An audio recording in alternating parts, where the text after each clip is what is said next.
is 365 Sports, powered by Sikkim365.com. Jawar Jordan hits the hole off right tackle. Jordan, here he goes! This place is gonna rock! 365 Sports is presented by IdealMRI.com. High-quality MRIs for $497 or less. IdealMRI.com. Your health is important, so is your budget. Missouri still trying to get set from the end zone. Cook throws wide. It's intercepted! House call for Major Burns! And LSU is going to escape Columbia with a win. 365 Sports is also brought to you by Texas Farm Bureau Insurance, protecting Texans since 1952. Here's King from the pocket. Flush to his right with 6. 5. Going to loop it downfield. And ball is caught. Touchdown, Georgia Tech. With 1 second to go in the ball game, Christian Leary hauls it in. Have you subscribed to our YouTube channel? Search 365 Sports on YouTube. Brought to you by TFNB, your bank for life. They pitch it left. Williams goes down. And USC wins the game in triple overtime. 365 Sports is turbocharged by Unite Private Networks. Find out more at uniteprivatenetworks.com. Trey Benson off to the races. One guy to beat. High stepping. He got smoked for the Hokies. Touchdown. 85 yards. Now here's Paul Catalina. Welcome in, 365 Sports. It's Friday. That means Paul Catalina and Garrett Ross. And Garrett, I'm sorry you weren't here yesterday to defend yourself, but you got a lot of smoke on your 10-20 record. Well, look, it's I think it's deserving at this point. I'll take all the smoke. Yeah, absolutely. I am standing before you as a man who turned off the West Virginia-Houston game to watch shows with his wife. Oh. And then, started like following along. Okay, well, this one's over. And then missed the end, but went back and saw it. That's fair. Garrett, just go ahead. But I'm going to tell you, here was my reaction. No, that was, I got to be honest, I was going back and forth myself on that game. It was the opening night for the Stars, so I was fully dialed in on hockey. But once I got on, I was on Twitter, and I saw the score, and I jumped over and started flipping back and forth. That fourth quarter was completely insane. For you to have 4 lead changes there, the way Houston was able to win, the penalty really cost West Virginia. And that's one where we see that kind of situation unfold a lot throughout college football, and it doesn't impact 95% of the games. That's the 1% where every coach can go and draw up and dial to and say, this is exactly why we can't have these costly penalties. Yeah. It was brutal. I think that Donovan Smith, to me, played arguably his best game of the year. Mm-hmm. I think if you look at the stat line, threw for 4 touchdowns, no interceptions. I was wondering, is that a situation where maybe Dana's looking at Garrett Green's struggles through the air and be like, yo, Donovan, you've got to be the better passing quarterback in this situation, man, or you might need to hit the portal or something because we can't afford you costing us on this one. Yeah, I don't know. I mean, that was so – and look, it was tipped up in the air. It was exactly like when you see it just watching as every Hail Mary that's almost ever worked. Right. Aside from the first one, the Drew Pearson one. The original. The original, which Minnesota wasn't ready for because it didn't exist. Other than that one, it's like a tip ball and, it goes around. I mean, so I don't I say that, and there was a Hail Mary at the end of the Georgia Tech game last week, and it just smoothly hit the receiver in stride. Right. Doug Flutie to Phelan, wasn't tipped. I mean, it was just like jumped up and got it in the end zone. So, but that was an absolutely crazy finish last night. Doesn't change my mind about Neil Brown not being taken off the hot seat because weird endings happen, but he's going to be kicking himself for how that one ended for a while because to come all the way back and score with 12 seconds and then Houston should have never even had a shot at that. They should have never even had a shot at a 50-yard, it was a 49. So, they're on the other, within 12 seconds, they're on the other side of the 50. You can't let that happen. You just cannot let that happen. No, you can't. But I think Houston ultimately did a good job of coming in and identify. I think their game plan they drew up was pretty impressive. Like saying, look, we're not going to let C.J. Donaldson beat us. They held him under 100 yards rushing on the ground. They forced Garrett Green to beat him, or really to use his feet ultimately because he wasn't getting much going through the air. And really a lot of his throws, man, he has no velocity whatsoever. And so it's just a lot of questionable pass choices, I would say, that he made. You can definitely tell he's a lot better on the ground. But, no, I think overall, man, Houston did an excellent job of eliminating C.J. Donaldson.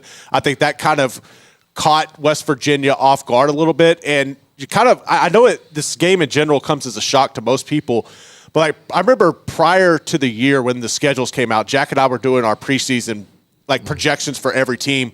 And I remember telling him, you really think Dana's going to lose to West Virginia?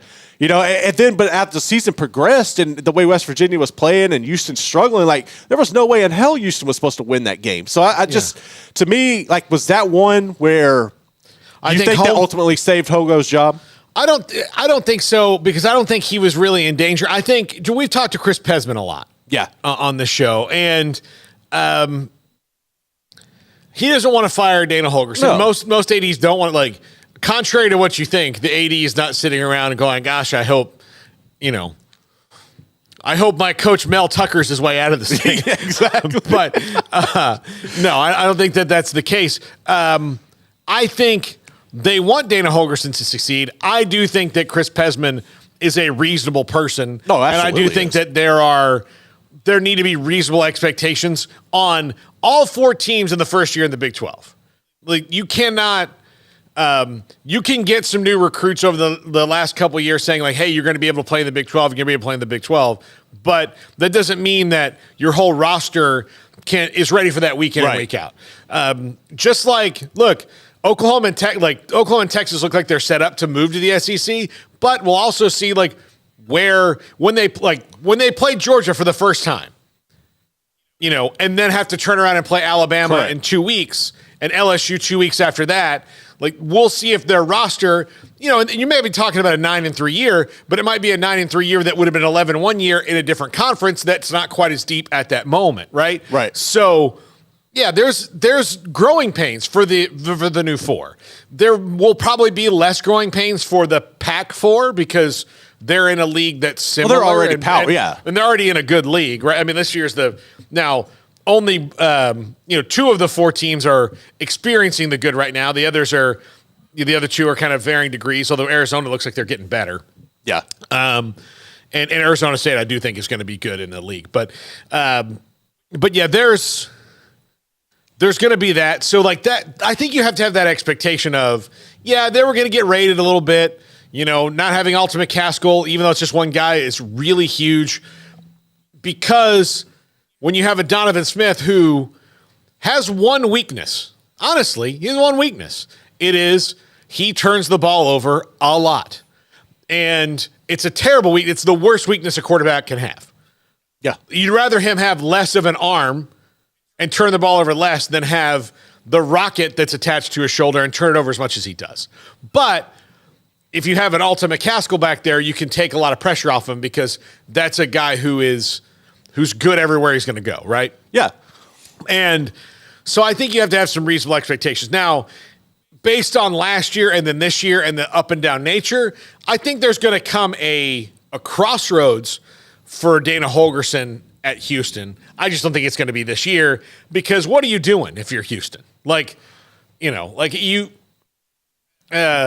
think you need to navigate through not only the 12-team Big 12 this year, the 14-team 12 this Big 12 this year, but the 16-team Big 12 next year, and see where you really are measuring up before making of it like, our coach is deficient compared to this, in my opinion. And look, they're 3-3 right now. They would be 2-4. Like, I think you know that Dana Holgorsen will find their way through this.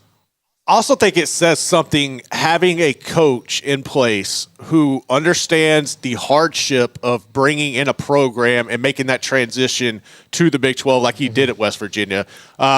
I think obviously West Virginia was in a better position when they came into the Big 12 than what Houston was.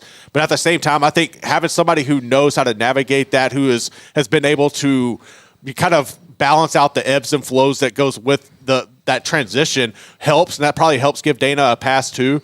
But I also think you're going to see what can they do in the transfer portal after having a year under their belt. Now that they've got a full display of film showing this is where we're deficient in all these areas and the adjustments we need to make, how many Houston kids are they going to be able to grab in the transfer portal heading into next season, or recruits like you got a Matthew Golden? Like, Matthew Golden is an elite prospect that could play anywhere in the nation, but you were able to get him and hold him tight. I think finding that balance and being able to do that, I'm really interested to see how they build off this season. But as far as like Dana goes, I think it's good to bring up the point that while the struggles are there, they're there for a reason, and he actually knows how to navigate that. Whereas if you hire a new coach off the streets, or not necessarily off the streets, but say you grab like a Jeff Traylor per se, because he's always going to be in the mix, right? Yeah.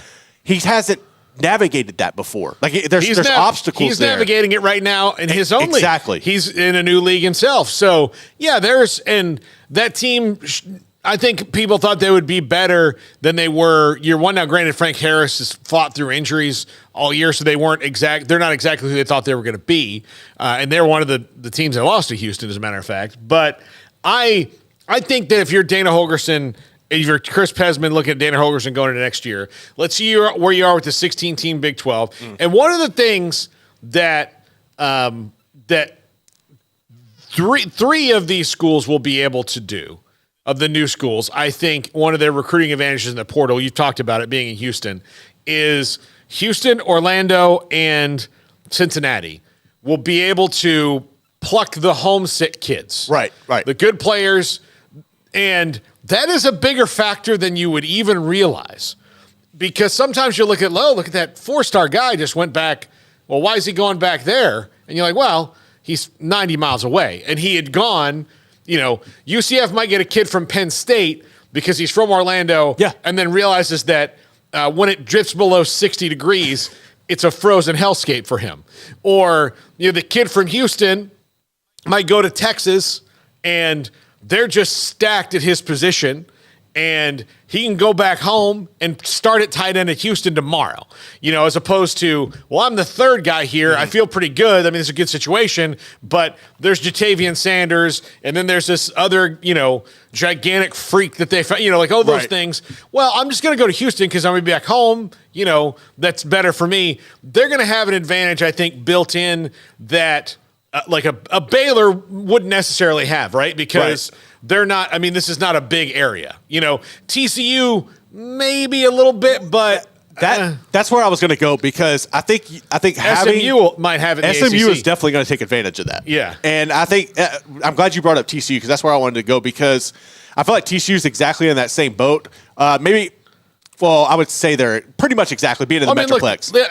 They did that this year, right? Yes. They did that with their roster. It's not working out how they thought, but that's what I wanted to see. You got to have the right staff, and I think that when we get when we look at programs like a Colorado who have gone out and had this max exodus, this roster turnover, and they're having some of the success, I think you've got to have the right pieces in place too, and you can't just expect, like TCU was trying to do when they brought in all the transfers, like everything's just not going to miss a beat, and we're going to have this seamless transition from last year into this season. They're not. I think it takes the right coaching staff and the right people as well to kind of build the relationships with those kids, because it's just because you live there and you get the talent back, it's not going to work. You got to put the work in as well. So that's what I'm saying. Like, Dana might be in the position where he can grab those Houston kids, but if we're 2 years into this and his personality and stuff just isn't meshing well and they're not able to take advantage of it, you gotta do something. Yeah, and I'll still go that Dana's in that group of coaches that may just say, this is harder. It's even harder now,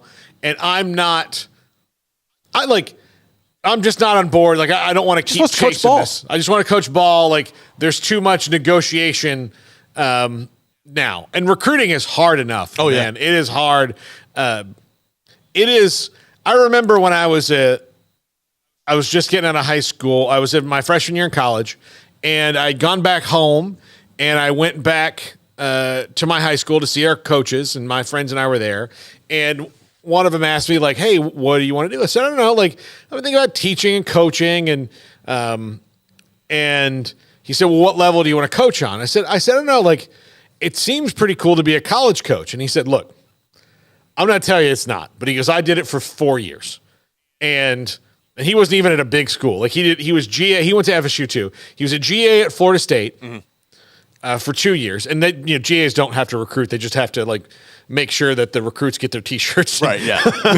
You're like the camp director. Yeah, exactly. Here, get your T-shirt. I'll give you directions if you get lost. Like, unless your GA is like he's there because he was some kind of legend of the program. Right. Like, oh, look at our graduate assistant. It's A.J. McCarron, national championship winning quarterback. Then he might do it. But if it's just a normal GA like this coach was, he's like, yeah, I don't recruit. But he goes, then I got a job at a small college, and we had to recruit. And he said, it's the hardest thing I've ever had to do. He said, because even then I was 25 years old, and I'm trying to go and convince a 16-year-old kid, like, this is the best decision for his life. And even then, when you're at this small, little, tiny college, there is an amount of, butt kissing you have to do. He said that if you're not ready for that, and from that moment on, like, everything I thought about, like, maybe being a college coach was like, I don't know if I want to do that. It's not worth it. I don't know. Like, I don't know if, like, there's a point. And, like, now I know as a 43-year-old man that I could not, like, as much as I do think I have a very avuncular and warming personality, there would come a point in my life where I'm like, I just can't do it anymore.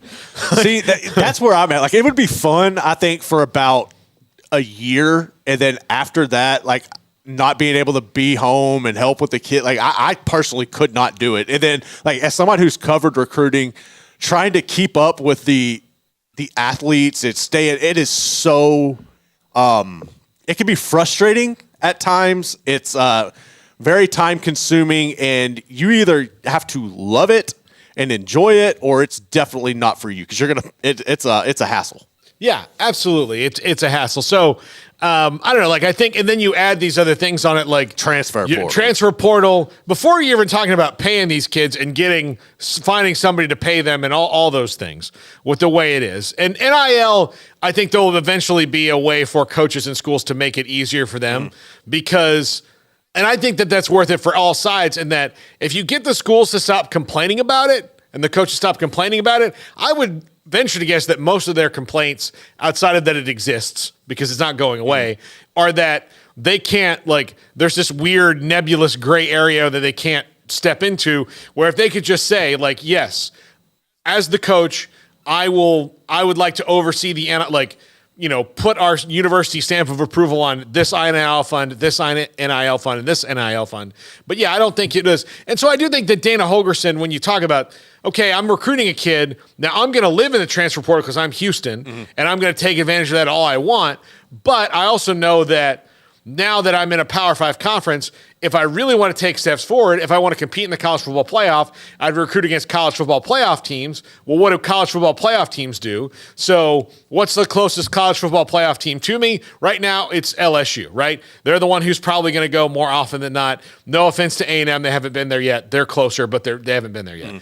And let's just say, and A&M is chasing LSU. So I have to kind of mirror what A&M is doing to chase LSU to get to where they are. LSU is trying to chase Alabama and Georgia, right? So everybody's kind of mirroring their strategy. Well, if I'm Dana Holgorsen, I'm like, well, if I have to spend as much time getting kids paid as these guys do, and I didn't get into coaching to do that, then I'm just going to be done with it. And I'm not going to bark and say that, like, this is the get off my lawn thing. I'm just going to, it's fine if you feel that way. He's made a bunch of money, walk away. I think there's going to be in the next 5 years some coaches you see and you go, oh, that guy retired young. Well, yeah, like Bob Stoops did. Do you think from the expectation standpoint around a program like Houston, I think we could throw Baylor in there, or there's numerous. I honestly, probably 95% of the new Big 12 we could throw in this.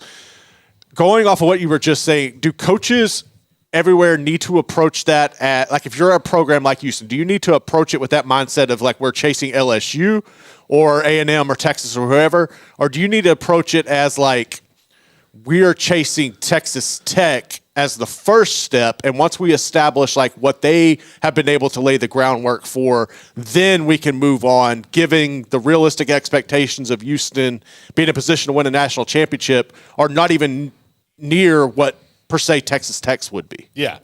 I mean, I think you do have to have reasonable expectations. Like, Alabama can expect to compete every year. Right. Ohio State can expect There's a to handful.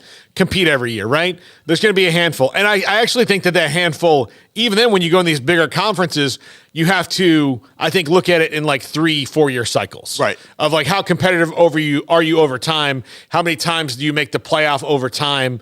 Because there's going to be more opportunity to make the playoff, but there's also going to be some opportunity to, like, you might get bumped out of it because now – like the resume building is going to be interesting and like who's better because, if you're, the Big 12 gets 2 teams in, the ACC gets 2 teams in, the other 2 get 3 in, and then you've got some like random, like for sure.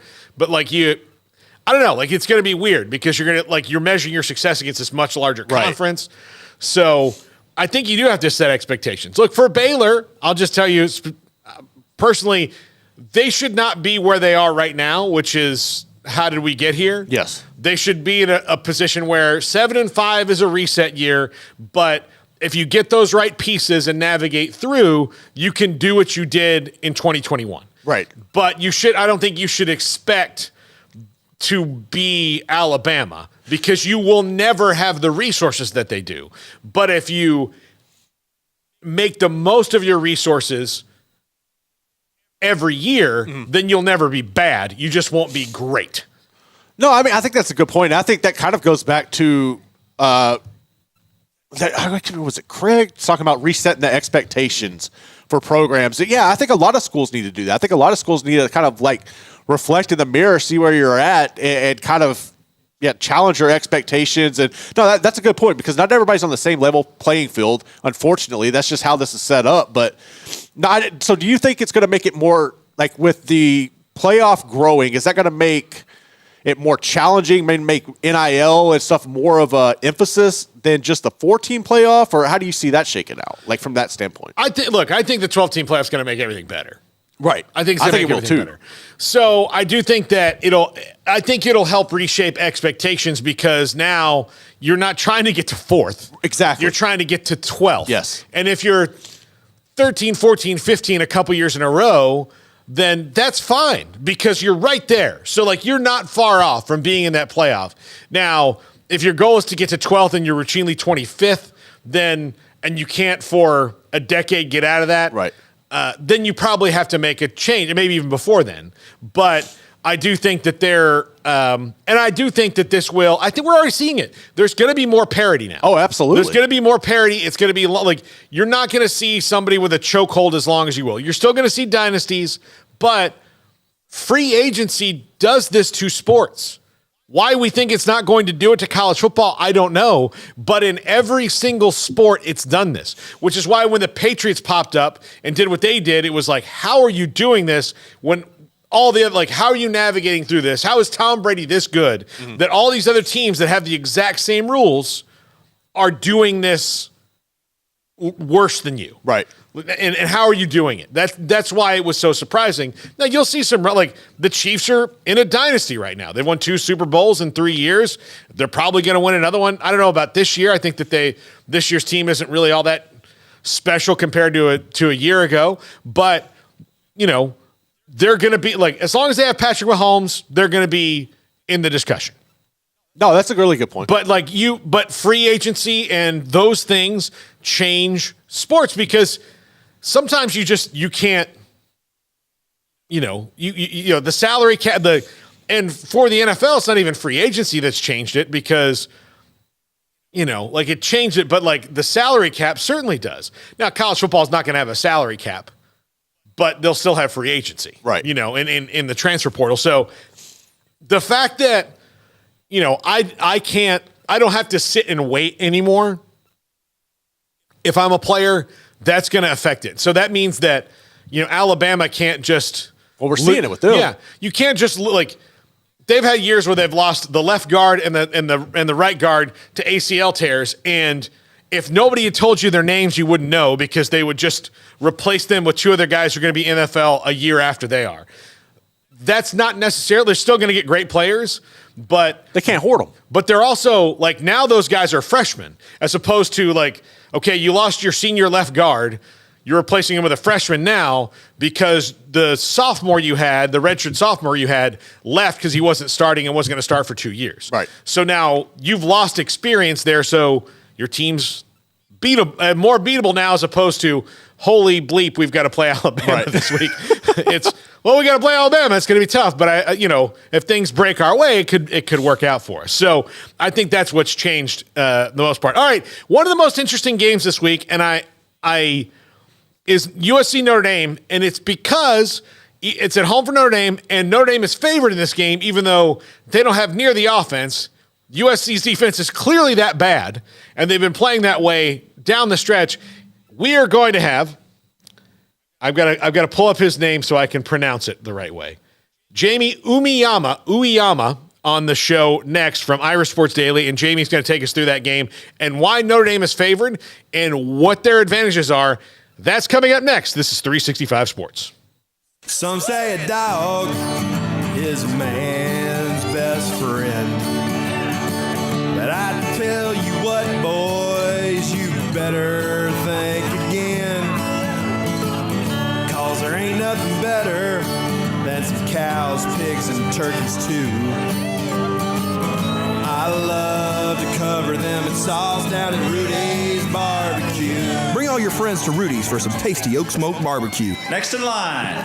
During Jeep Adventure Days, save big on 2023 Jeep models like the Grand Cherokee Limited with values up to $5,500. Or 10% off MSRP on new Jeep Gladiators on all trim levels. Or 10% off MSRP on a new Jeep Compass at Allen Samuels in Waco. Boozers is the wedding ring store and more. If you're ready to get engaged or already married and want to upgrade your wife's ring for a special anniversary, Boozers is the place to go. With the largest selection of premier quality diamond engagement rings and wedding rings in Central Texas. They have 7 cases with over 300 styles of rings from top designers like Natalie Kay. Choose from yellow, white, or rose gold, plus beautiful top quality loose diamonds. With an in-house jewelry, they can also custom make anything you want. Bring in a picture or drawing and let Boozers create your one-of-a-kind pendant or ring. They can even use some of your old gold and diamond jewelry to create something new. At Boozers, you'll find a great selection of quality timepieces, and Boozers is the place for expert watch maintenance and repairs, too. They specialize in expert Rolex watch repair for fine jewelry, watches, custom work, and more. Go to Boozers on Valley Mills and Lake Air Drive in Waco. Boozers, the wedding ring store and more. Riverbend Liquor and Wine now has 2 locations to serve you. The original on Lakeshore Drive at North 19th Street and the brand new spot in downtown Waco at 600 Franklin Avenue. If you're looking for the best in craft beers or local Texas bourbons, then the original is the place to be. And for the latest trends and online phenomenons, head downtown to the Franklin location. Either way, you're going to get the same great variety, customer service, and speedy experience. Check out both locations on their Facebook and Instagram pages. Riverbend Liquor and Wine, Lakeshore Drive at North 19th Street, and now downtown on Franklin Avenue. Stepping into a new pair of boots is great, but stepping into the boots of a U.S. Army officer can also add confidence and leadership skills to your son or daughter's career path. There are more than 150 occupational specialties to help them find the best fit for their future. See all the things your son or daughter can achieve in our boots at GoArmy.com. U.S. Army Waco Recruiting Company, 254-598-8131 or 254-776-1543. Camille Johnson Realtors guide you seamlessly through the process of buying your dream home or selling your current one. Commercial, farm and ranch, or residential, Camille Johnson Realtors can smoothly and successfully lead you through any transaction. With a team of 28 experienced agents who are excited about serving you, Camille Johnson Realtors services the entire greater Waco area. If you're in the market to buy or sell, contact Camille Johnson Realtors, 104 Midway Center in Woodway, or find them online at www.camillejohnson.com. Camille Johnson Realtors, elegant, charming, warm. Welcome home. This is 365 Sports. The 3 o'clock hour is sponsored by Waco Custom Marketplace. Meats, sweets, Texas treats, and a cut above the rest. 425 Lake Air Drive, Waco. Welcome back. 365 Sports. Jamie Uyama joins us now from Irish Sports Daily. And Jamie, thank you so much for being on the show. I was not like totally surprised, but I was a little bit surprised to see Notre Dame as the favorite this week, given the last couple weeks for them has been a little bit up and down, but they are at home. USC's been struggling. Where do you think that the breakthrough will be for the Irish on offense versus this USC defense that has been woeful the last couple of weeks, if not for the last couple of years? Yeah, I think the main thing with them is they just give up so many explosive plays, and it's a constant thing. Like they haven't really played a lot of tough offense so far this year, and they struggle to tackle.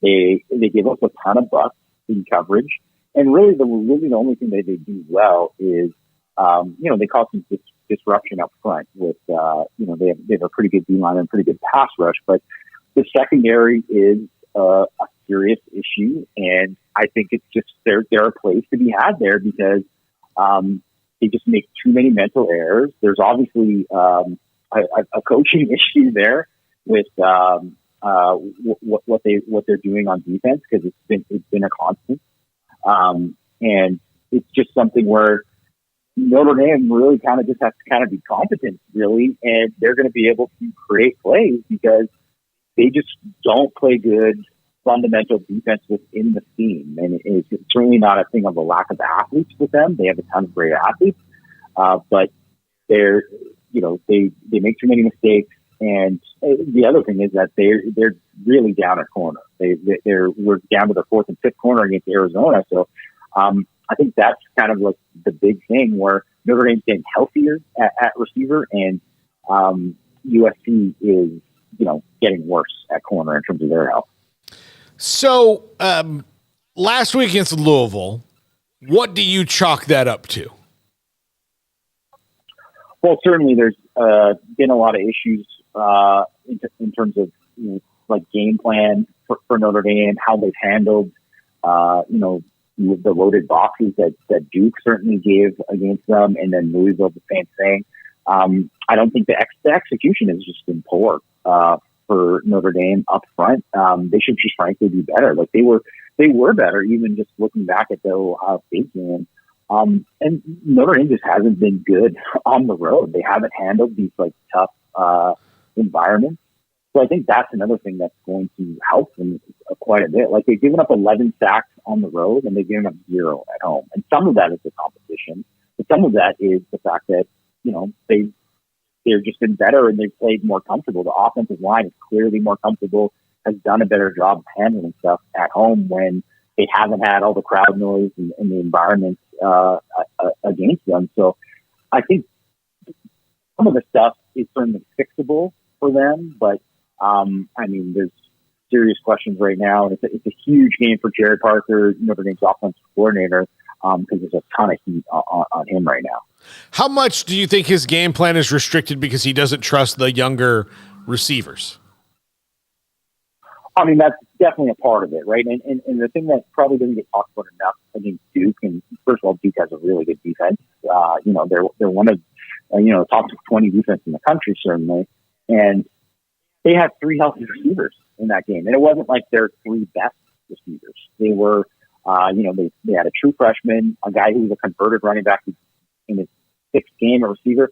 And they had another guy who's a sophomore who frankly has been inconsistent at best. Those were their 3 receivers in that game. And So they're missing, their top receiver in James Thomas, who does a lot more than just being, the go-to guy for them.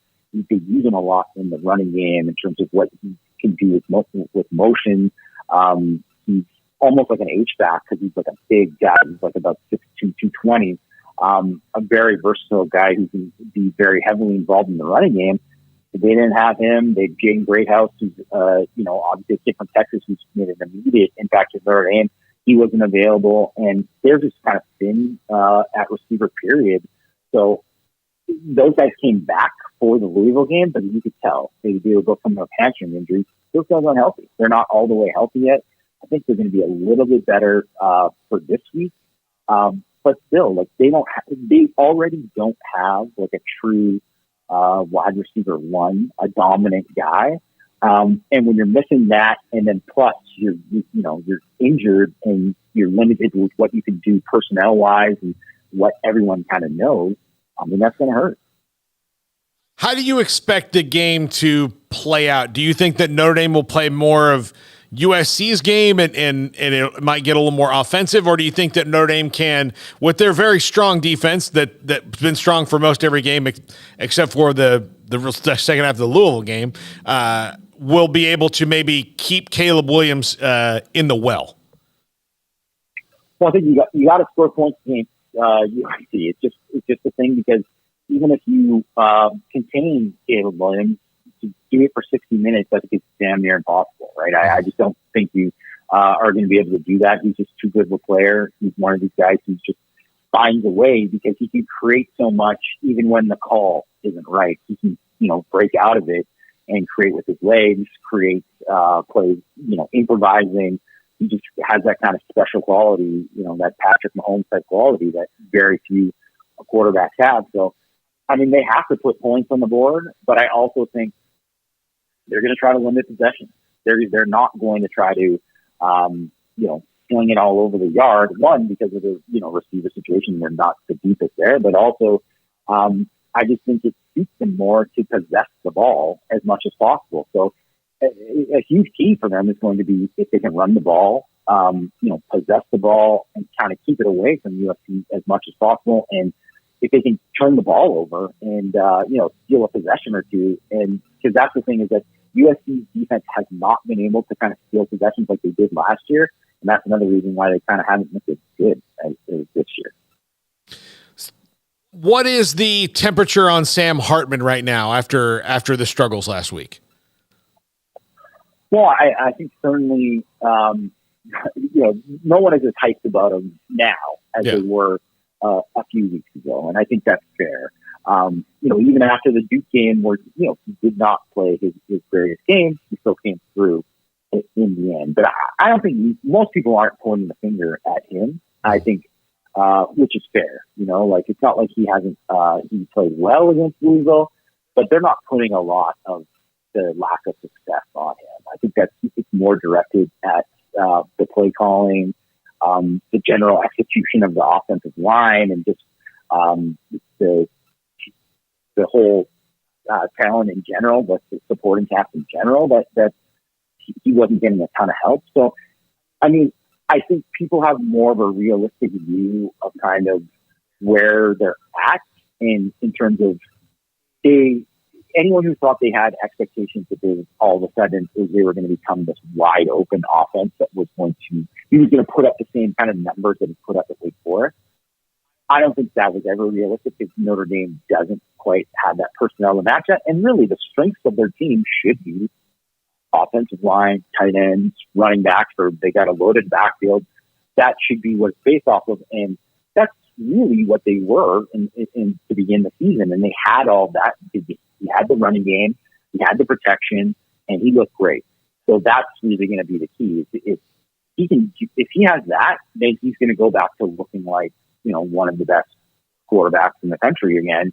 And if he doesn't have that, it's, like most quarterbacks, especially when you don't have elite receivers, you're going to look pretty average.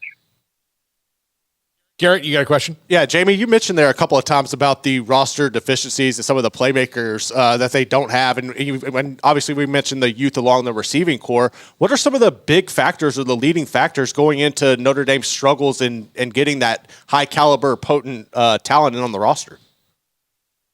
Well, really, it's kind of an inherited problem from the previous staff, from when Brian Kelly was there. The previous wide receivers coach, Del Alexander, he had some trouble in recruiting, and they went through a time where, they signed 3 receivers in one class. I believe the 2020 class. One of those guys has played safety now. 2 of the guys transferred out, right? The 2019 class, they signed 2 guys there. Those guys didn't last 2 years. So they had a numbers problem. And then from that point on, they had to have all these guys kind of hit and sign the number of guys that they've had. And they just had too many misses there, poor evaluations. And this is, before Marcus Freeman took the job. And, from there, they, in Alexander's last year, they signed 1 receiver. And Notre Dame isn't a program with how they view academics and all that. They're not able to get as many undergraduate transfers to kind of plug holes. So they have to go the graduate transfer route. And then even in this year, they signed a graduate transfer in Caleb Smith from Virginia Tech. And he was their leading receiver. He was a solid player in the ACC at the very least. Well, he ends up having a really tough spring where all of a sudden he's running 3 he quit the team, right? So that was a guy that they thought was going to start and be their boundary receiver, and he ended up splitting the team. So they've just had horrible luck there in terms of what was there before, and because of the situation that they have with being unable to kind of fill gaps in terms of the transfer portal compared to some of these other programs, they haven't been able to fill them. So that's just kind of where they're at and why they've had to move some other guys to that position. And it's not that they don't lack talent. They have some guys who are talented there, but they're just very young and inexperienced, and they just aren't deep enough. They don't have enough scholarship receivers. How fast do they have to move compared to, look, the transfer portal, when somebody goes in, is going to be fast anyway. But when they have to particularly keep their eye on somebody who could fit, especially an undergrad with straight A's that's really good, how fast do they really have to move in that kid when he puts his name in?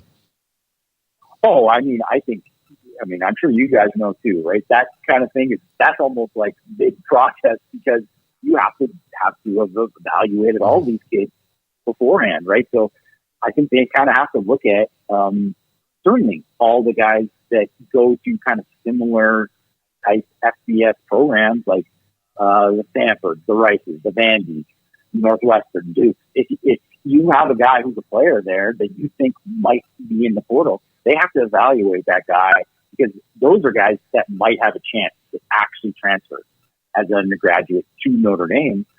And then, really though, but they have to find as much talent as possible. And then you can worry about the kind of grades that they come. But that's the thing. They've had some guys who wanted to come to Notre Dame, but they haven't been able to get in. And it's unfortunately, that's part of Notre Dame, and Notre Dame wants to, obviously continue to be who they are and keep the same identity in terms of what they mean to be a program that cares so much about academics and graduation rates and stuff and all that. And it's important to them. And, frankly, I think most alums would say that it should continue to be, but it just puts them in a very, very difficult position where I think they might have to be a little bit more lenient. I can't really see, because heading into this offseason, I don't really see how they can not add at least 1 or 2 in the portal to go along with, they have 3 receivers submitted, and they're very good prospects in the 2024 class. But, are those guys going to be ready to play right away? You guys know that freshman receivers, it's very hit or miss whether or not these guys are ready to play right away. Now, they're either outstanding to a level that people can't comprehend, or they're not ready. Like that's how it is as freshman receivers. Jamie Uyama from Irish Sports Daily. Jamie, thank you so much for hopping on the show today. Enjoy the game tomorrow. Thanks so much, guys. All right. There you go. Thanks to Jamie. Next up, Grayson Grudhafer. We'll go through the Bears out in the recruiting this week. And Garrett, how do you sell that after the last week? I really don't know. Like, I literally saw the graphic go out today, and I thought that exact thought crossed my mind because it's difficult, but they're going to have to do it, man. That's why you pay the big bucks. Yeah, but like, that's just like one of those things. Like, hey, well, this might be like we really need you now. Yeah, like you want to know where a place, if you want to feel wanted and needed and fully embraced. Come on down. Come on. All right, when we come back, Grayson Grudhafer, SicEm365.com. The right call can make all the difference on and off the field. I'm Mark Stewart with Bird Colgan Ford. When it's time for a new car, truck, or SUV, Bird Colgan Ford is the right call. Come check out our award-winning lineup of best-selling models in their class, like the Mustang, Explorer, Expedition, F-150, and Super Duty. Make the right call for your next vehicle at Bird Colgan Ford. Bird Colgan Ford proudly supports Baylor Athletics. Sic 'em Bears.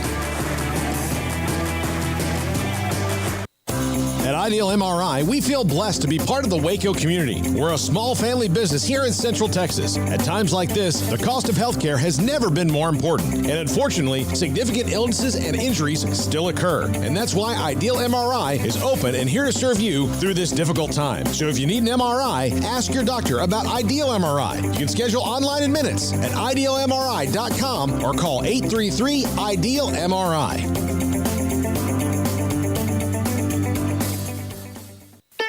Don Humidor, your home with a 48-foot walk-in humidor with the elite cigar brands from around the world, including the #1 cigar of the year, Aging Room Cuatro Nicaragua. Plus, they have the great brands like Macanudo and Artur Fuente, Rocky Patel, Aston, and so much more. CBD, great for sore muscles, aches and pains, sleep, Vita Dreams, and anxiety, mild depression, general health and wellness. Their staff very knowledgeable on the subject. If anyone is curious about CBD, ask Carol and Ashley. Don Humidor in the Townwest Shopping Center off Valley Mills in Waco.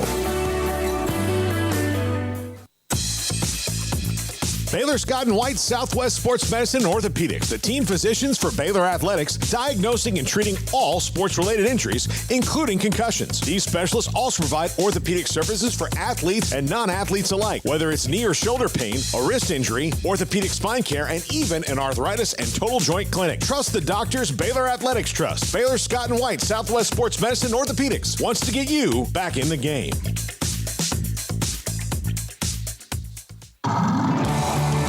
Waco Custom Marketplace is your hometown grocery store with a full-service butcher shop and bakery. Hi, this is David Smoke.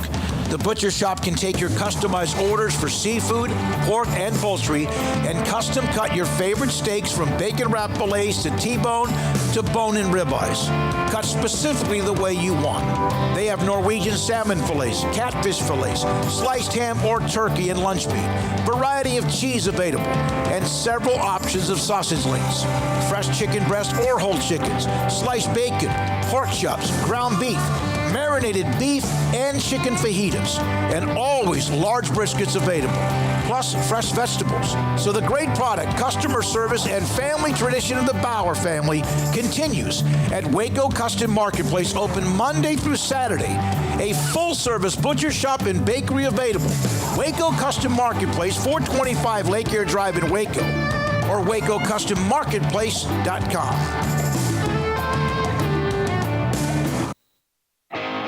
The 365 Sports Friday Show is presented by Bird Culchin Ford and the U.S. Army Waco Recruiting Company. Grayson Grudhafer, SicEm365.com, joins us now. And Grayson, the Bears coaching staff on the recruiting trail this week because of the off week, and we'll get to that in a second. But the Texas Tech game was not the follow-up to UCF that any Baylor fan would have wanted. It is now kind of thrust the fan base into more crisis because of the worry about where the season is going. What do you think the most important focus before they kickoff in Cincinnati should be for this team? I mean, Paul, they really got to figure out a lot of things, and that it makes it really tough to pinpoint one thing specifically, because both sides have been, really inconsistent and honestly, I mean, just really bad at times. You can see flashes here and there, but it just hasn't been anything consistent. And when you don't have consistency, it leads to results like we saw in the Texas Tech game, the Texas game, the first half of the UCF game. And so they really are going to have to figure out that part. But, I mean, for me, the biggest thing here, in order for them to have any consistency on offense or defense, it's going to have to come in the trenches.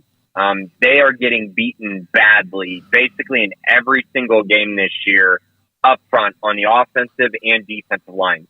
And that's pretty unacceptable for a team that's kind of built around that. And that's something that they've been wanting to control and dominate over the years since Dave Aranda got to Baylor. But I think you saw at the end of last year, they struggled in some regards there. But this year, it's been just way worse. I mean, way worse than anyone could have imagined. And, especially on the offensive line. And when you have a team that's identity is to be physical in the trenches and move people up front, and you're not moving people, you can see the effect that takes on the entire offense and the entire defense. So that's the area they got to figure it out. And, it's one of those things where can you figure it out just by playing harder, playing more disciplined, getting a couple guys back who were hurt, or do you just not have the personnel for that this year? I think we're going to find that out really quickly because Cincinnati is going to challenge Baylor up front. They have a pretty good defensive line, as does Iowa State, as do a couple other teams that they play later this year. So that's probably the biggest area that I'm going to be looking at. Yeah, they got the Godfather, Dante Corleone,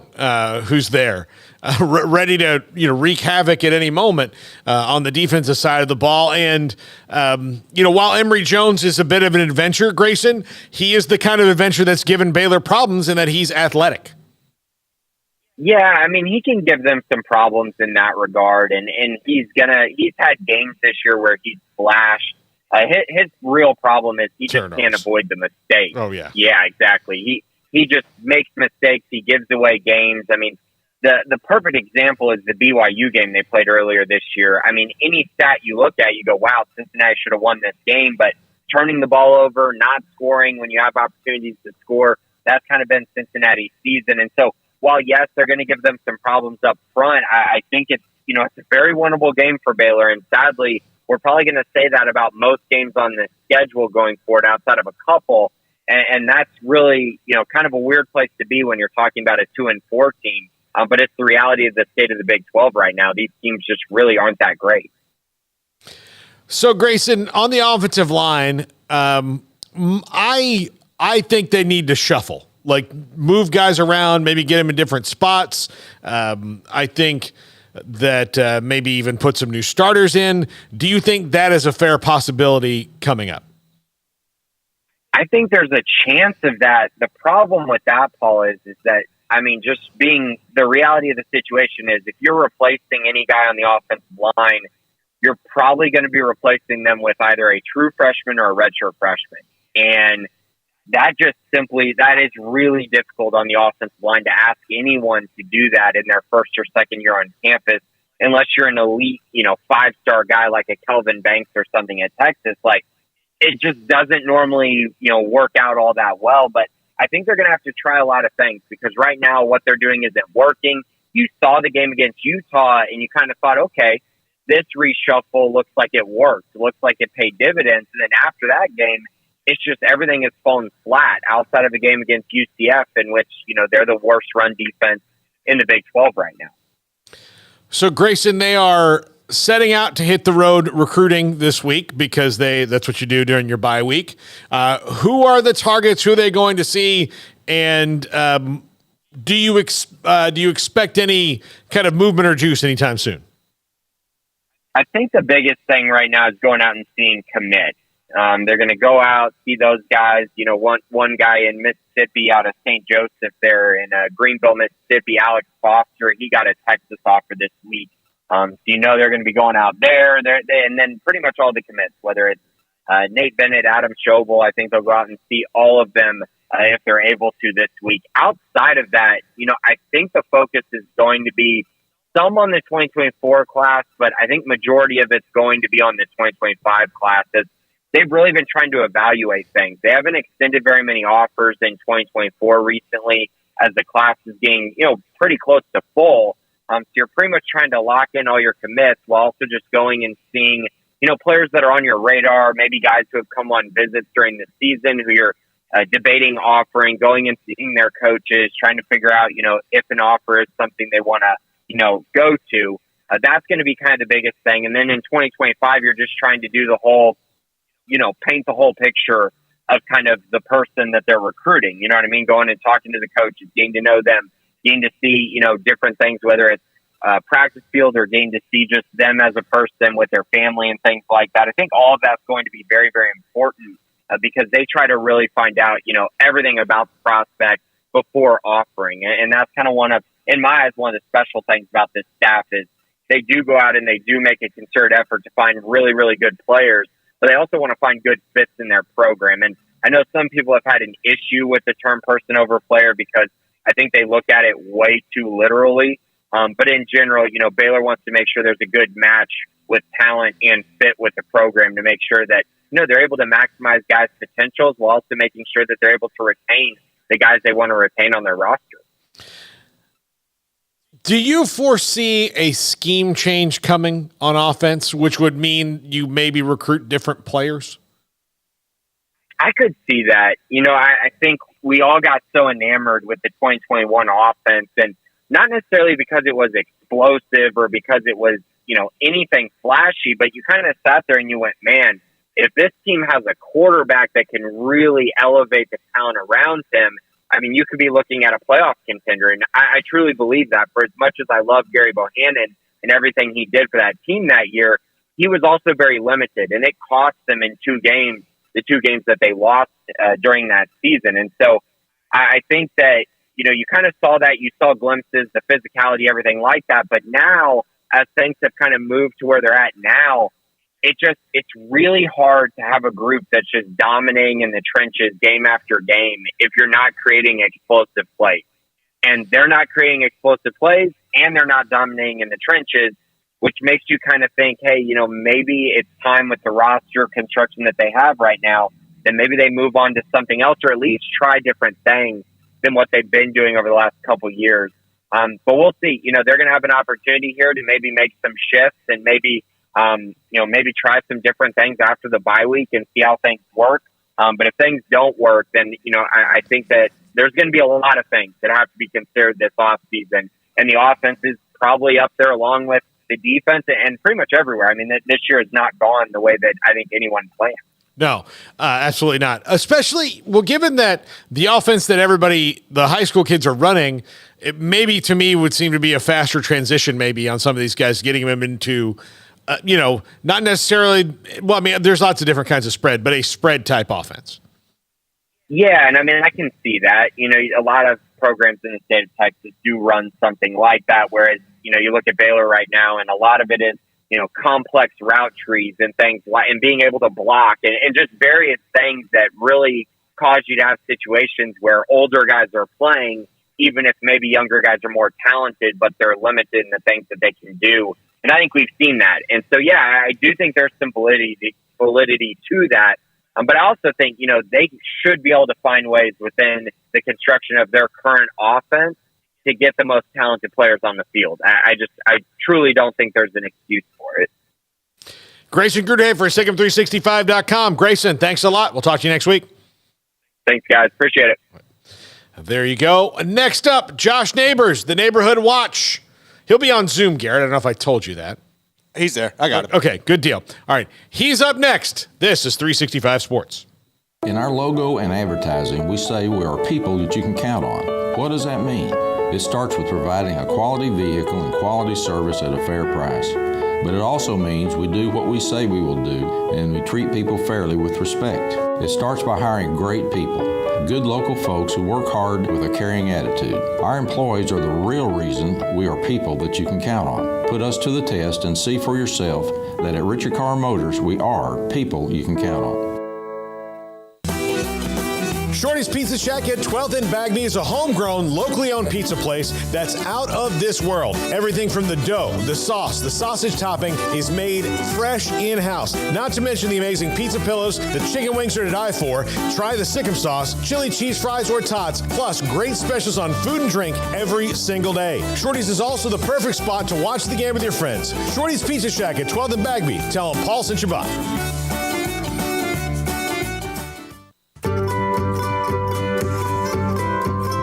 You want to know why Stonewood Dental is so successful? Listen to what happy customers have to say. It's pleasant. It's different than any other dentist office. I really feel like they care. And it's not that you're here for 2 hours waiting on someone to take care of you. It's quick and easy, and I bring my kids, and my kids love being here too. They really love the treasure box. Staff is really nice and accommodating, real friendly. You feel more like home. It's not sterile looking. Everybody has their own personalized rooms with decorations and decor, and they'll even have a blanket for you when it's cold. I've recommended people to actually come here, and they are patients now. I really love it here. It feels like family. Learn more, stonewood-dental.com.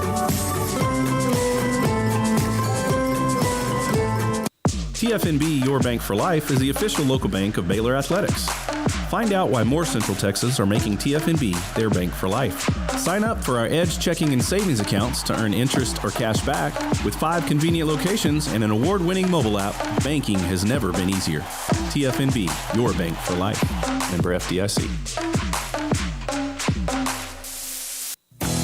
Three Nations Brewing Company has 16 different beers on draft with a new beer every Friday. It also offers 2 air-conditioned tap rooms, a large indoor beer hall, a second-floor mezzanine offering a great overview of the brewing company and equipment and patio where you can relax under the shade. Plus, you can now experience the new Three Nations Beer Garden Grill on our shaded patio. Grab a cold beer and enjoy a bite from our freshly prepared and delicious menu. Street tacos, quesadillas, freshly cooked burgers and dogs, and veggie burgers too. Nachos and so much more, all prepared and cooked on site. So come visit the award-winning Three Nations Brewing Company on East Vandergrift off I-35 in Carrollton.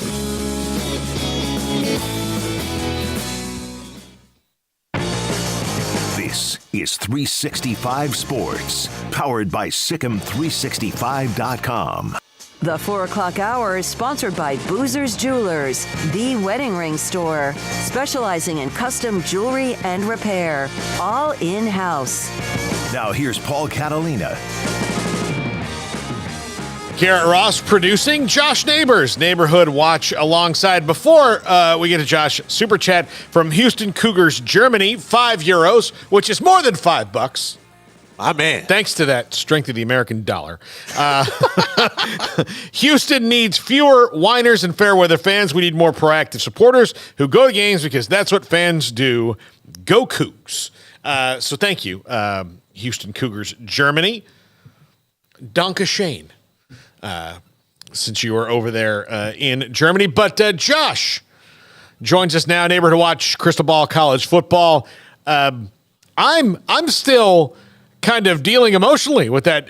No dog in the hunt, but the way that Houston-West Virginia game ended was bananas. Yeah, I am. I had a dog in the hunt. My dog did not hunt. That is a problem with that. Yeah. So I had West Virginia -2.5. Felt pretty good about it there. Honestly, like numbers wise, like I was on the right side of that game, so I actually feel pretty good about it. I mean, I don't know how Houston Cougars fans feel better about Dana Holgorsen after that game. I will say this: Donovan Smith has been so up and down. We even saw it in the game. He was ripping that ball all over the place. And I know that West Virginia secondary has taken some big hits in terms of personnel and who's available and whatnot. But I was really impressed. And, I was impressed at times by both teams. Dana at the end of the game playing not to lose, like really your quarterback has not missed I don't think he missed a throw the entire second half. And they decide to run the ball and punt it back. It's like, your defense sucks. You know your defense sucks. They've been moving the ball all day on you. Really, the only stop you got was one punt, and then you got the interception in the end zone, which was really a touchdown. And so I don't get that. But Donovan Smith, the man check tipping it back up, and then Johnson, coming through with the catch. And look, like, I know he and his dad's pretty active on social media. Like, we're pretty frustrated with what happened in Oklahoma State. A lot of people were, but he has not played particularly awesome so far at Houston. And he had a massive game, obviously the catch right there too, but he had another touchdown as well. So Houston needed this game. Dana Holgorsen needed this game. And now they feel a little bit better about life as they head towards the Texas game next week. Yeah, Donovan Smith, 21 of 27, 253, and 4 touchdowns. And, of course, that last one was spectacular. Yeah, I think, though, Josh, we talked about this a little bit earlier in the show, Garrett and I did, that there's got to be at least 4, especially the new 4, with the new conference. I know that, Houston fans might be up and down on Dana Holgorsen, but I do think you need to, there needs to be some research, some actual numbers, and find out where you're deficient compared to the new league and even the newer new league after that before you get rash and decide that Dana Holgorsen's not the guy anymore. Yeah, so I'm with that a bit, but also at the same time too, Dana Holgorsen's teams have not changed. The Rice game is just a complete. I mean, I forget who it was after the game saying we did not take them seriously. And that cannot happen. And you even see it the first half against Texas Tech, they're banging with them, they're scoring with them. Second half, things go completely quiet for you.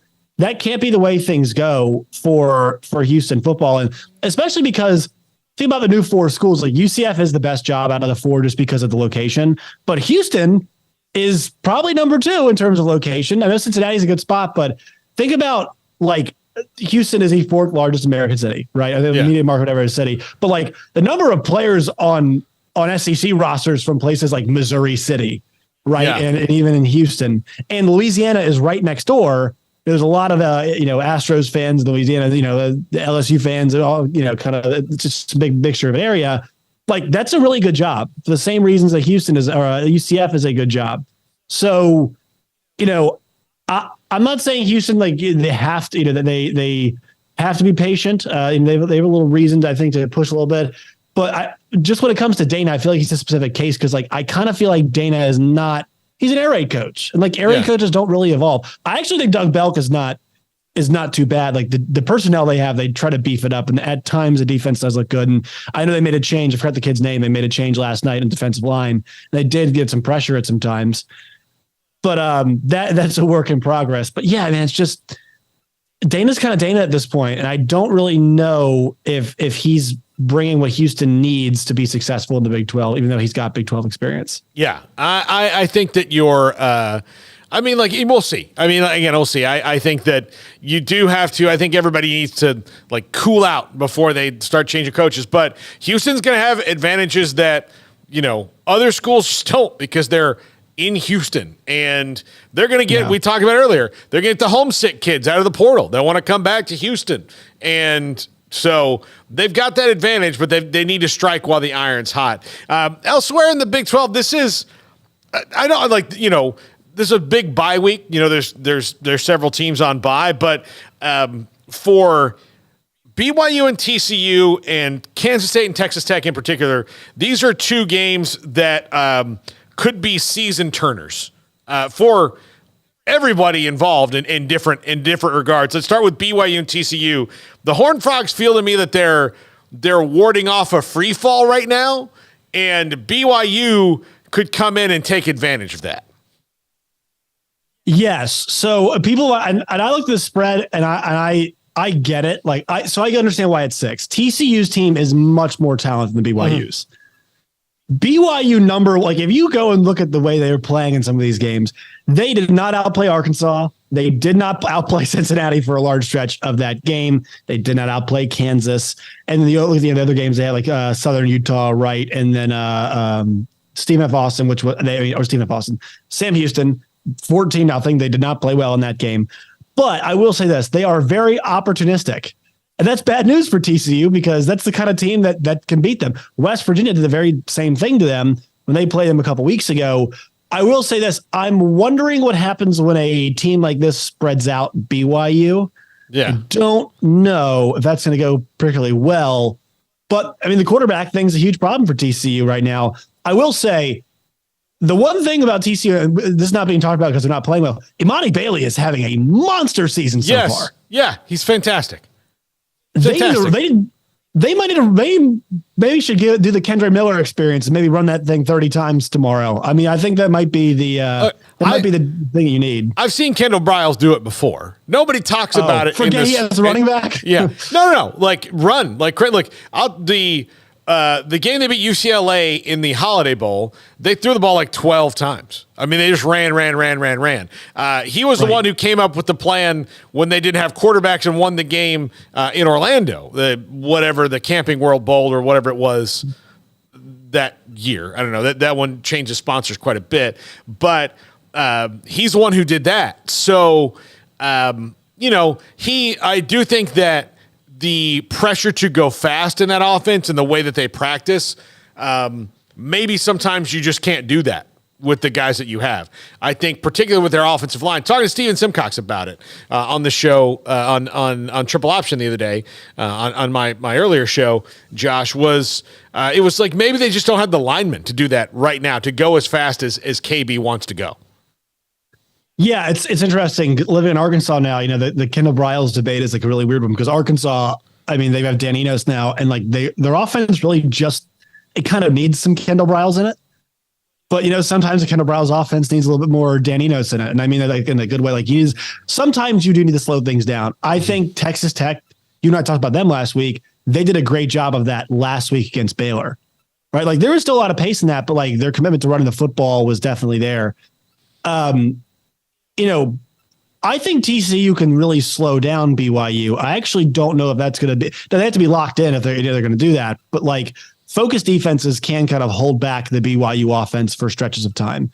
The thing you can't do is just like you need to be better on special teams than them. You cannot give them short fields. They cash in short fields. It feels like like really often. They don't get to the quarterback a ton, I believe. So the one thing is you might have a good chance of having Josh. I believe Josh Hoover's playing. Letting him have some time. Mm-hmm. But I mean, like as good as BYU is, and I hate to be like this, but like all my attention's on TCU because they were in the national championship game last year, and like the attention should be on TCU. And Sonny Dykes, I know it's a transition year, but there's top of that roster, maybe being a little bit like kind of on the same talent level as last year's. Problem is quarterback wise, they're not there. Offensive coordinator wise, there's a little bit of a gap there as well too. And defensively, they're not making all the adjustments that you like them to see, and they're getting beat in the margins. Ironically, after a year, they beat everybody in the margins. Yeah, absolutely. All right, so Texas Tech and Kansas State. Kansas State needs to wash off that loss to Oklahoma State, and Tech needs to, continue on their winning streak. And look, they beat Houston, obviously, who's up and down. They beat Baylor, who's down, and now they've got Kansas State, who needs this.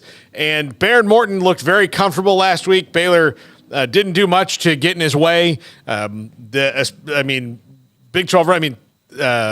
Taj ran all over the place. Taj Brooks, yeah. Taj Brooks ran all over the place. So that might be different than what he's going to see against Kansas State this week. But Tech's in a position here to maybe gather back some of their hype.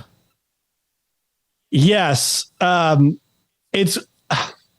This game is like impossible to handicap just because you don't want to bet against Chris Kleinman and company because you know what they're capable of. But then you watch them last week off a bye week it was one-way traffic in terms of coaching. Like that first, they got punched in the mouth from the word go. That first drive, that script was fantastic from Casey Dunn and Mike Gundy. And K-State, they were put in a pretty significant hole pretty early on. I think Texas Tech is turning the corner. I've seen it in the last 6 quarters for them, right? The last half of the Houston game and the entire 4 quarters against Baylor. But what does that actually mean? K-State's missing some corners, and obviously too, they are missing Daniel Green in the middle.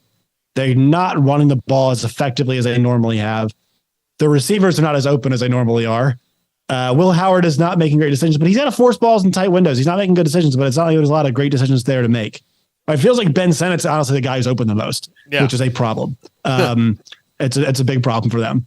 So I think about this spot here. Like, I think everything points to Tech winning. Here's the problem, though, Paul, is that this happened last year as a big night game at home, right, in conference, and they had a kind of corner turning opportunity, and they got absolutely crushed by Baylor. And it was Barrett Morton playing quarterback, and he's dinged. I'm not sure how good the shoulder is, so I really don't know. I think like you try running the football against K-State because I actually think there's a chance that they're pretty weak there.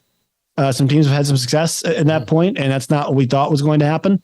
So Ollie Gordon had a big week last week, and maybe you try to do what Gundy and company did, and have your guy make a few throws, but I'm wondering how much pace we're going to see because Oklahoma State did have some success with it at times, but also too there was moments where it was like y'all need to put this game away, and they let K-State hang around.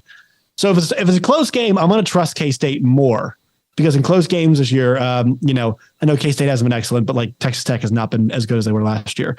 So it's really hard to figure out which way this game's going to go. I mean, I guess I'm going to take the home team in Texas Tech, but yeah, this is basically a Big 12 title eliminator, and it's two teams that thought they would be in better spots than they were in this game, and really they're just fighting to stay alive at this point in the Big 12 hunt. Yeah. Kansas and Oklahoma State is very interesting to me in that Kansas won't have Jalen Daniels, so that's a problem. I mean, but they managed a way through last week very well against a team that can't stop the run. Oklahoma State might have found themselves a little bit, and they're playing in Stillwater, which is like the twilight zone for everybody else. So maybe Oklahoma State, when they win games this year, it is not going to look, I'll just say it, fun, like they're compared to how they used to win games, but they might have found a way to make it muddy and keep people close and steal some. Yeah, so I forgot what the number is exactly, but Mike Gundy is like ridiculous as a home underdog. Mm-hmm. I mean, he has been, I saw the number last, I think Cody Nagel tweeted that. I forgot what it was exactly though. So that gave me pause because like, I think pretty confidently this is weird to think, like Kansas, I'm not sure the entire roster is better, but like, I think Kansas has the better team. I really think Kansas has a better team. Like Kansas football had they got beat pretty badly at the end of the Texas game. Like it was close, then it wasn't close. And they responded by beating the brakes off UCF. Like that is not something that Kansas teams normally do. Last year's Kansas team fell apart after a loss. And that's the one thing about them is they are a hammer with the rushing attack. I mean, Highshaw and Neal are in a groove right now. The offensive line is blocking so well. Kotelnicki has done a great job dialing it up. Kansas threw for 98 yards last week and scored 50 points. Yeah. I mean, that is ridiculous. So I'm wondering if Mike Gundy and Brian Nardo can get into a spot where they do have to make Jason Bean beat them, because I can't think of a game where Jason Bean's gotten close to beating some teams because they've had shootout games like last year, close against Oklahoma a little bit, close against Baylor at times, close against TCU when he came in relief, but never like actually got the job done. So I'm wondering if that Oklahoma State defense can put Kansas in that spot. That's kind of my big question for this game. All right. We'll do two national games before we go. Miami and North Carolina. Miami coming off the biggest blunder you can possibly make as a coach. I think they'll be very focused on the coaching staff. The players will be the question. Is North Carolina too good? And did Miami show themselves a little bit? Just weird ACC night games. It's just like yikes. Yuck. It's one of those games where if anybody's better out there, I just encourage you to stay away from this game. Look, like I think this Miami team is very, very good. Tyler Van Dyke has really turned a corner compared to what he was doing last year. Just the mismanagement of last week's game kind of has to make you rethink everything and how much those players trust their coaching staff to be put in places to succeed right now. It can't be a whole lot. And so that does worry me. That does concern me right now as far as Miami is concerned. I'm interested to see how Tez Walker looks, right? I think this is, the first, see him full speed, see if they can get him back fully incorporated in the offense. And I think Drake May has big time Sam Howell vibes in that final year Sam Howell played there when they took away all of the weapons that he had, like when the entire Michael Carter, De'Ami Brown group kind of got phased out and it was all him. It feels like it's a little bit better than that, but still like not excellent. So this game is really interesting because I think maybe overall Miami's got better. I actually pretty confident Miami overall has better personnel. I trust the coach on the other side of the ball better.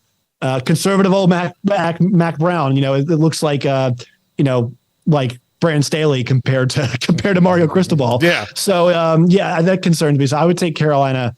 I would take Carolina because they're at home, and I think there's a lot of questions being asked of Mario Cristobal right now, and I'm sure he's doubting himself. Yeah, that's one that's going to be tough to watch off. All right, the big one, Oregon, Washington from Seattle. This is one of the hardest games I've ever had to pick in my life. I feel good about Oregon, and just like they might lose, but I'm just kind of not too worried about it. I think Oregon all around is a better team. I think up front they're actually pretty good, or at least better. I think the big thing is like, can they get pressure on Washington? Right? If you let Michael Penix sit back and deal, he's going to deal. Right? They've got multiple NFL wide receivers in the team, and that's just the way it's going to be. Tough environment, obviously, but I think that high-powered Oregon offense has a good chance to put up just as many points. I've loved the way that Bo Nix has looked this year. He's very, very confident. One of the environment will get to him at all, but he seems like he's just matured. He's gotten older. He's gotten better. And so I think it's really compelling from the standpoint of like one of these guys will emerge as a Heisman favorite, right? The kind of feels like it's how it's going to go for this game. And I think we're expecting a shootout, right? Maybe things are slow and in the beginning, the guys are tight maybe in the beginning because the atmosphere and everything. But I think eventually everybody gets loose. They start putting up points. And I think I trust Oregon to get a few more stops. All right, Josh, is there a game we haven't talked about that maybe you've got on your radar? Well, because all these schools this week are like pretty significant favorites. So I think that's big. I'd like to shout out tonight in the AAC, Memphis against Memphis is playing Tulane. That's a pretty big game in the American Athletic Conference. Mm-hmm. Also this weekend, I am looking to see the Notre Dame USC game, just because Notre Dame just keeps playing big game after big game after big game. And like, I'm not sure they thought it would end up being like this, but like Duke obviously got them in a big spot. Louisville got them in a big spot. Both those were at home. I felt like that entire last drive against Ohio State was a game in itself that took out just like, it's like an extra game almost they had to play just emotionally. And so like, you're thinking, okay, back at home now, is that good? Is that bad? What's the state of the team? Are they banged up? Because Louisville took it to them a little bit last week there they got to Sam Hartman. But the thing is, it's crazy to think this. USC's defense is probably nowhere near as good as Louisville's defense is, which is a weird statement to say, but that just kind of goes to the Alex Grinch territory. So, I'm wondering how they approach this game. They try to slow things down. They try to limit possessions. They want to try to score with USC because, hey, like if Fafita can do it, and Arizona can do it, why the hell can we not do it? So I'm interested to see Marcus Freeman's coaching approach because I'll tell you what, man, there is no coach in the country who is more maligned on a week-to-week basis, I feel like, for the way they approach games than Marcus Freeman. I know the 10 men thing was pretty bad, but it feels like each week, just like the Duke game, people are like, why are you playing for a long field goal in this game? That does not make a ton of sense in the moment when they were doing it. Luckily, they got out of that thing alive. I think some of the folks were upset about the way they protected last week, and then this week too, you're wondering, all right, how's the approach? So I think it's because they're playing so many big games, but nobody week to week gets more scrutiny in terms of coaching because those big games, because Notre Dame, and because of who he's following, than Marcus Freeman. So he has to deal with that in his second year of being head coach, which I don't envy him at all. I think Marcus Freeman is in the category right now, and I think he'll be out of it soon enough, where he is a great coach Sunday to Friday. And then on Saturdays, he's not there yet. I think it gets there. It's coming. We're going there right now too. Watching Sam Pittman here in Arkansas, it's just some guys, when they just don't have it on game day when they go up against better coaches, but like eventually they do learn, you know what I mean? Or sometimes they don't. Yeah. But I think you kind of like his chances to figure it out. Marcus Freeman's young coach. Yeah. He's really young. It's credit. Yeah. He's got plenty of time. Yeah. He's got plenty of time. All right, Josh, have a great weekend, man. Always enjoy it. We'll talk to you next week. You too, Paul. Anytime. All right. There you go. Josh Neighbors. Crystal Ball College Football. Couple great podcasts on that. Neighborhood Watch. College Chaos. We try to bring it on Mondays, Jack and I. Appreciate y'all tuning in when you do. Yeah, so go like and subscribe to that channel. And if you're wondering why that stuff isn't on this channel, it's because we created a new channel, and then the person who was there, he got another great job, and we're very proud of him. So we had this channel that had like 10,000 subscribers already on it, so we didn't want to just throw it away. So we've created another channel. We're eventually going to be like the Netflix of YouTube college football and college sports content, and maybe pro sports content as we start doing some more of that on other things. But that's the goal. We're very small though right now. Like right now, there's baby only steps, man. There's Baby only 2 of us in this room right now producing this show. So we don't have today the cast of thousands. Fridays is the Skeleton Crew show. Definitely. Yeah. And look, we'll take it. We'll take it. I'm not afraid. I'm not afraid. Yeah, we'll take it. We'll bring the heat. Sam Bradshaw's up in the next segment, Garrett. And I have to complain about something real quick to you. I was talking to you about it in the break. Okay. Do you ever like in chain restaurants, like stuff that's like there's like a bad one near you, and then like if you like that place and there's a second location, yes, you now have to make the realization that if you ever want to go there for any reason, you have to, the one that's 5 minutes from your house, it's out because it's just not good. We actually had this incident with a very good, very prominent chain restaurant who's got its own movie, where actually the one that was closest at the point in time sucked. So we'd have to go all the way across Waco. And then we finally got one built within essentially walking distance that my son will not, like, refuses to not let us attend like 3 times a week to get him French fries. Yeah. So I've definitely been in that boat before. It's frustrating, to say the least. Yeah, it is weird. Like there's a place by our house that every time, like we don't go there that often. Right. It's a fast food joint. And we don't go there that often, but seemingly every time we go there, there's something wrong. Yes. And one time we went to get ice cream and like, yeah, we're not doing that right now. And that's how we said it. Yeah, we're not doing ice cream right now. And I went, could you just say you're out? Like, oh man, we're out. But he was like, yeah, we're not doing that right now. As if he was like, look, the easiest thing I've just asked you to do, and the whole thing is pump ice cream into a cup. I'm not asking you, like, I'm asking you to make a burger or fries. Like, you have to cook nothing hot.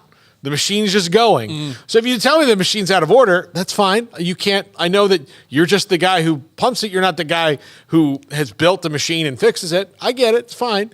But there was another time where we got some like actual food and my wife was like, hey, can you make sure that there's sauces in the thing? And she asked the car hop if that gives you any kind of sense of who it was. And she's like, it's in the bag. And we're like, okay, we trusted her. And then we got there and she was clearly lying. And it was a really stupid thing to lie about. And so now I have to, if I ever want to go back there again, I have to find one of the ones that's 20 minutes away. It sounds like the one you're describing might be a shell company. I think you might need to do some research. Somebody's running stuff through there. Straight up shell company. Shell company. That's it. They bought a Sonic franchise to launder their money. All she wanted was a honey mustard. So, all right. When we come back, Sam Bradshaw, Signal365.com. Can the Bears change their scheme? How experienced are they? What's going on? Sam will try to tell you if they can. This is 365 Sports. With so many companies and policies out there, it gets so confusing shopping for insurance, and I never know if I'm getting the policy that's right for me. Luckily, I met the team at the Niche Group Insurance Agency. With the Niche Group, you can go to one company and get access to coverage options from many insurance carriers, and you get to speak to a real person about your specific coverage needs. With the Niche Group, I know I'm getting the right coverage at the right price. If you need insurance, talk to the experts at the Niche Group at 1-800-258-8302. Baylor alumni are more than 160,000 strong. When we all join hands to support our university, we don't just move the needle, we move mountains. Working together, we create life-changing opportunities for students on the field, in the classroom, in the laboratory, and in life for generations to come. So get connected. Get involved. Learn how at Baylor.edu/alumni. Did you know that 1 out of every 4 men have symptomatic low levels of testosterone and don't even know it? And if you think you're too young to worry about it, guess again. Low T levels can make you feel tired and grumpy, raise your cholesterol, and cause weight gain. Petty Clinic Low T can set up same-day blood screening and results. So if you're tired of being tired, call or go online at pettycliniclowt.com. It's a private clinic with an atmosphere catering to men. Affordable, only $165 a month, including lab work, office consultation, testosterone injections, and follow-up visits, compared to $300 or more a month in Dallas or Austin. And you don't have to drive 90 miles one way or the other and fight the traffic. Petty Clinic Low T has board-certified physician consultations and will provide the best form of brand-strength testosterone. Contact Petty Clinic Low T for increased energy, improvement in sexual desire and performance, mood, concentration, even a decrease in body and belly fat. Just off Highway 84 and Old Hewitt Drive in Woodway, pettycliniclowt.com.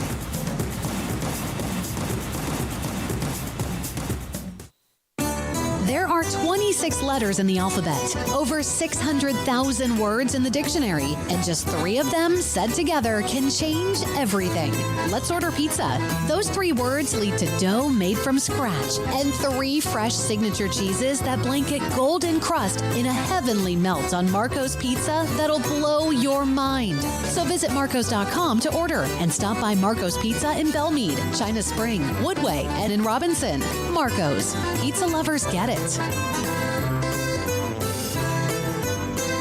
From the first workout to the last practice, sports is an incredible challenge. Hi, this is Dan Ingram with the First National Bank of Central Texas, and we're proud to support each athlete, every parent, and our educators. From families, small businesses, to the biggest industry, we're here to help. With remarkable products like instant issue debit cards free at all of our banking centers, we've got banking ideas that fuel big dreams. The First National Bank of Central Texas. Familiar faces making local decisions. Member FDIC, Equal Housing Lender. The 365 Sports Friday Show is presented by Bird Culchin Ford and the U.S. Army Waco Recruiting Company.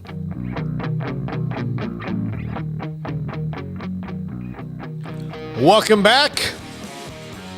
365 Sports and Sick 'em 365 Sam Bradshaw joins us now. Sam, in a week, how can you change or fix this offensive system? Because honestly, they don't really know what they do well. Yeah. Fixing anything in a week is going to be very, very difficult. I mean, bye weeks give you more opportunity to self-scout and to work on your skills and to potentially try some new things schematically.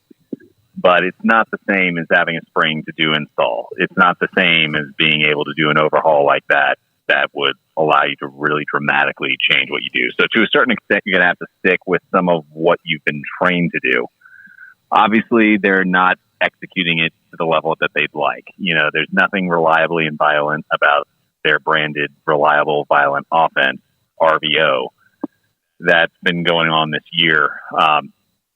Since Blake Shapen's been back, they've done a better job of moving between the 20s, only to just collapse inside the red zone.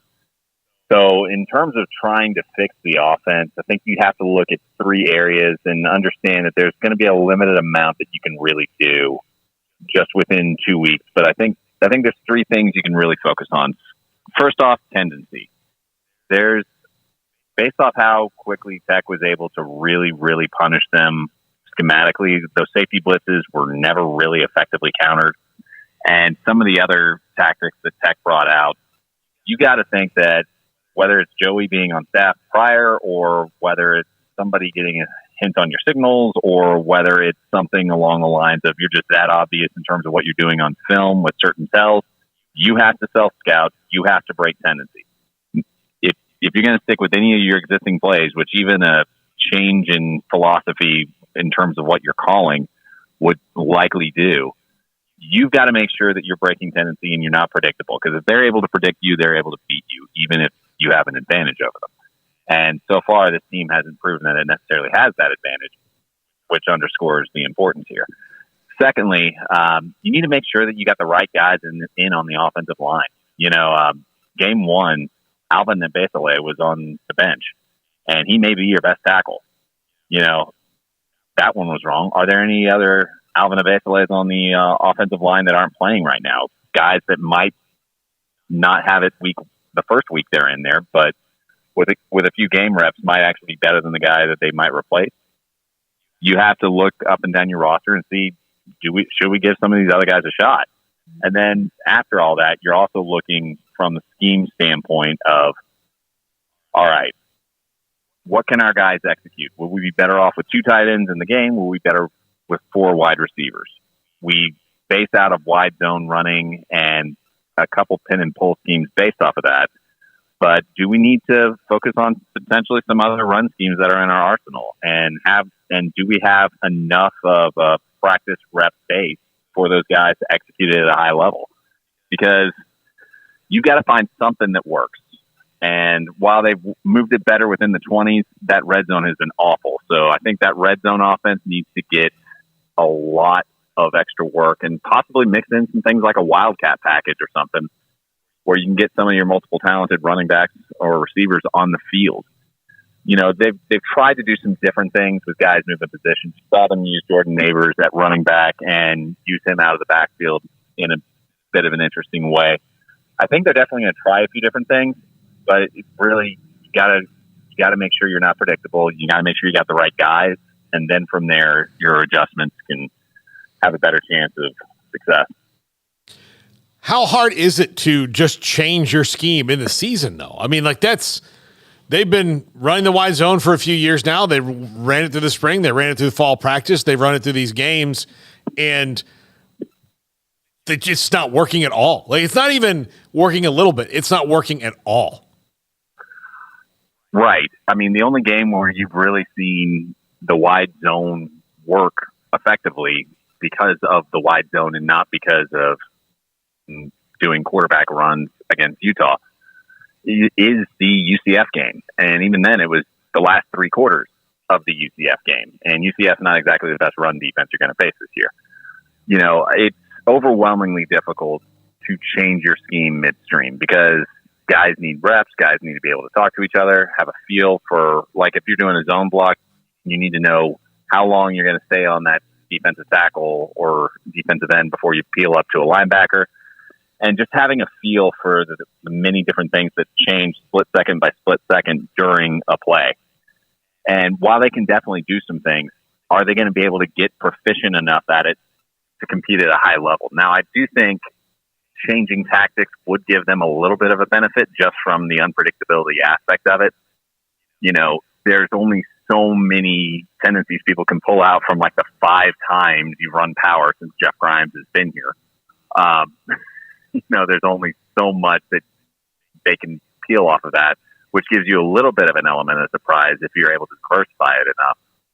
But it's definitely a tall order, and whether it's personnel or tendency or really leaning on other parts of the playbook that they haven't, or changing formations, they got to do something. Sam, given how their scheme coming into the season was simply based on this reliable, violent offense and everything predicated with that and the stable of running backs, have you been surprised how they have essentially neglected to use Richard Reese on a game-to-game basis? I'm not terribly surprised given how the line has played. Now, if you had last year's offensive line and you had at least a bare minimum proficiency in keeping on your blocks and giving the running backs chances, I would be very surprised at this level of usage. But anytime a team is struggling to block them up front, it's not surprising to me that they're not running the ball with any particular player as often as they otherwise would.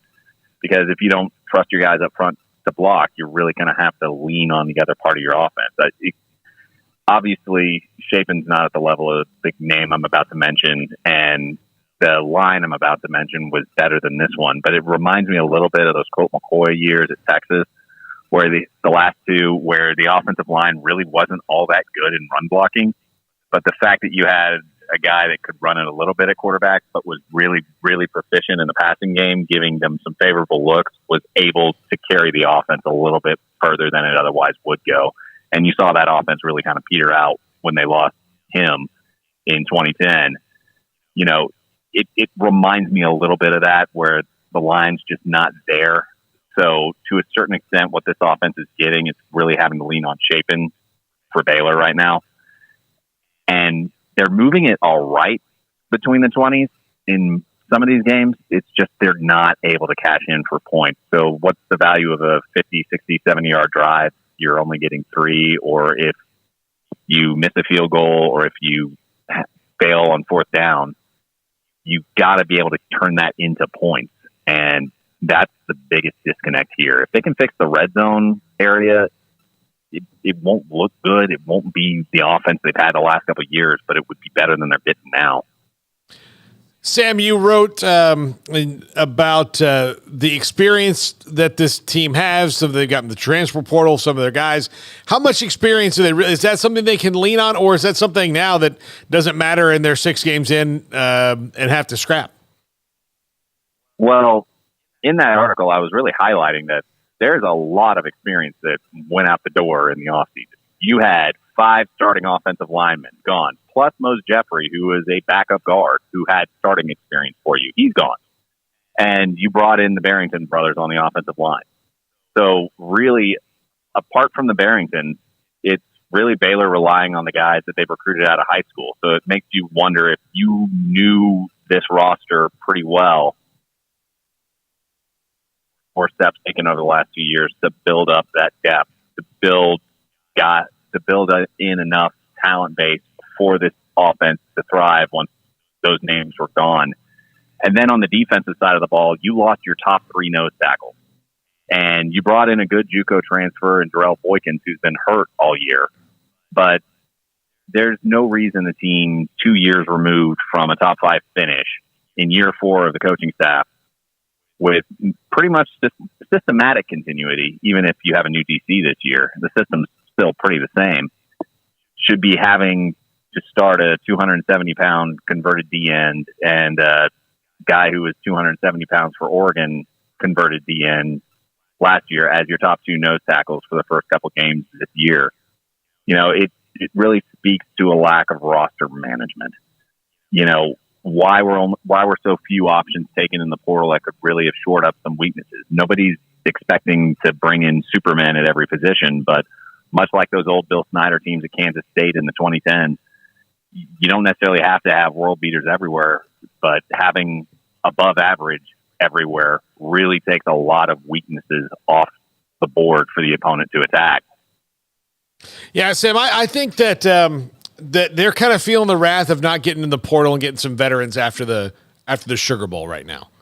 I think that's right. part of the problem. And not saying that everybody's going to be a star, but they bet on some younger players when they could have had some veterans that now, not even veterans then, they could have been redshirt freshmen a year ago, but now they're redshirt sophomores or redshirt juniors, and they're veterans in your program that are, like you said, above average, solid guys.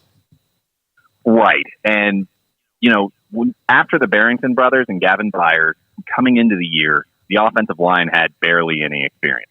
Now, some of those guys could potentially step up and be really solid players for you eventually, but that is a very, very difficult proposition for me to understand why you only took 2 guys when presumably there's somebody at the FCS level that's got a lot of experience who may not be an NFL guy, but would certainly be an upgrade over what you have now.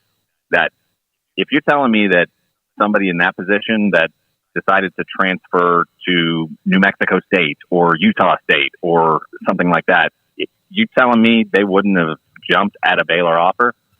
I have a hard time buying that. You know, I think there's a lot of reason to be frustrated with the state of the roster because Matt Rule's final recruiting class when he was negotiating with the NFL, that definitely left some holes.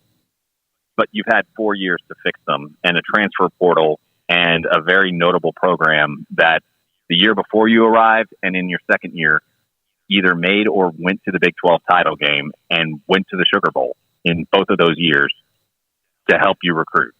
There's no reason to have this many gaps if you've played your roster cards right. That's an ender right there, Sam. I like that. That's powerful. That is, listen, every week you give me great stuff. That might be your single best nugget so far. Well, thanks, Paul. I hope they can get things turned around.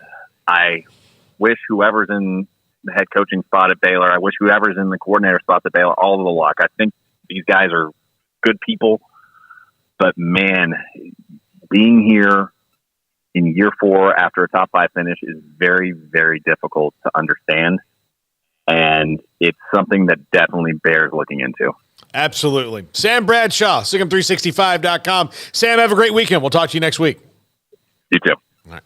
So, yeah, Garrett, that was a fastball right there. A heater. And it's true, because that's where, when Dave Aranda looks back on where they are right now, how do you 2 Sugar Bowls in 3 years, and then you're here, right?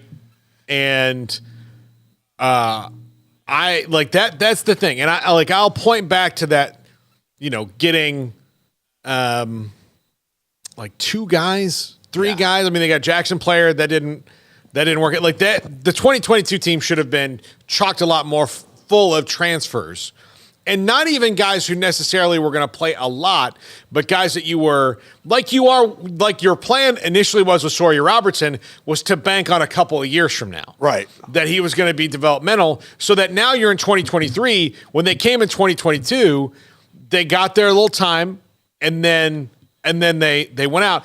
And maybe even though it all worked out for them in 2021, when they could have done the same thing, they didn't do as much there either.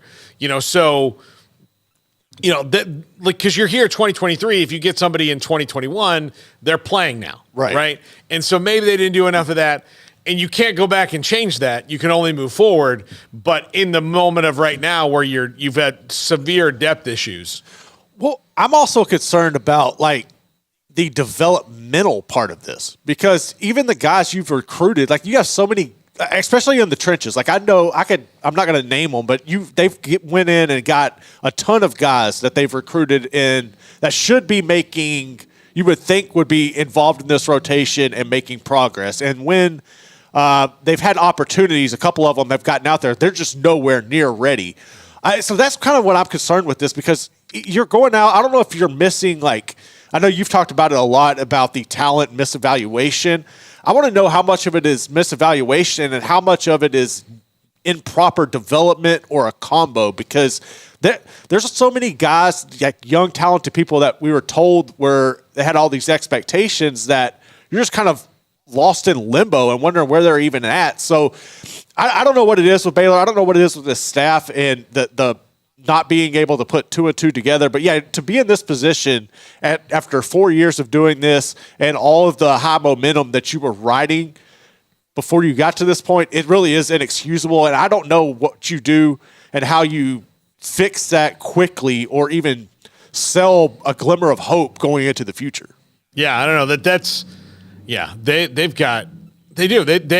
they've missed on a couple that they were counting on. Right. And or missed, or those guys are going to be late bloomers, and they can't afford to wait around for the late bloomers right now. Yeah, they just can't. Well, And another thing too, going back and tying in with all that, and Sam kind of alluded to it when he was talking about players. I think he mentioned going to Utah State or these other schools and not having a Baylor offer because they would take it. But the people that you see transferring out of Baylor, even where are they going? They're not going.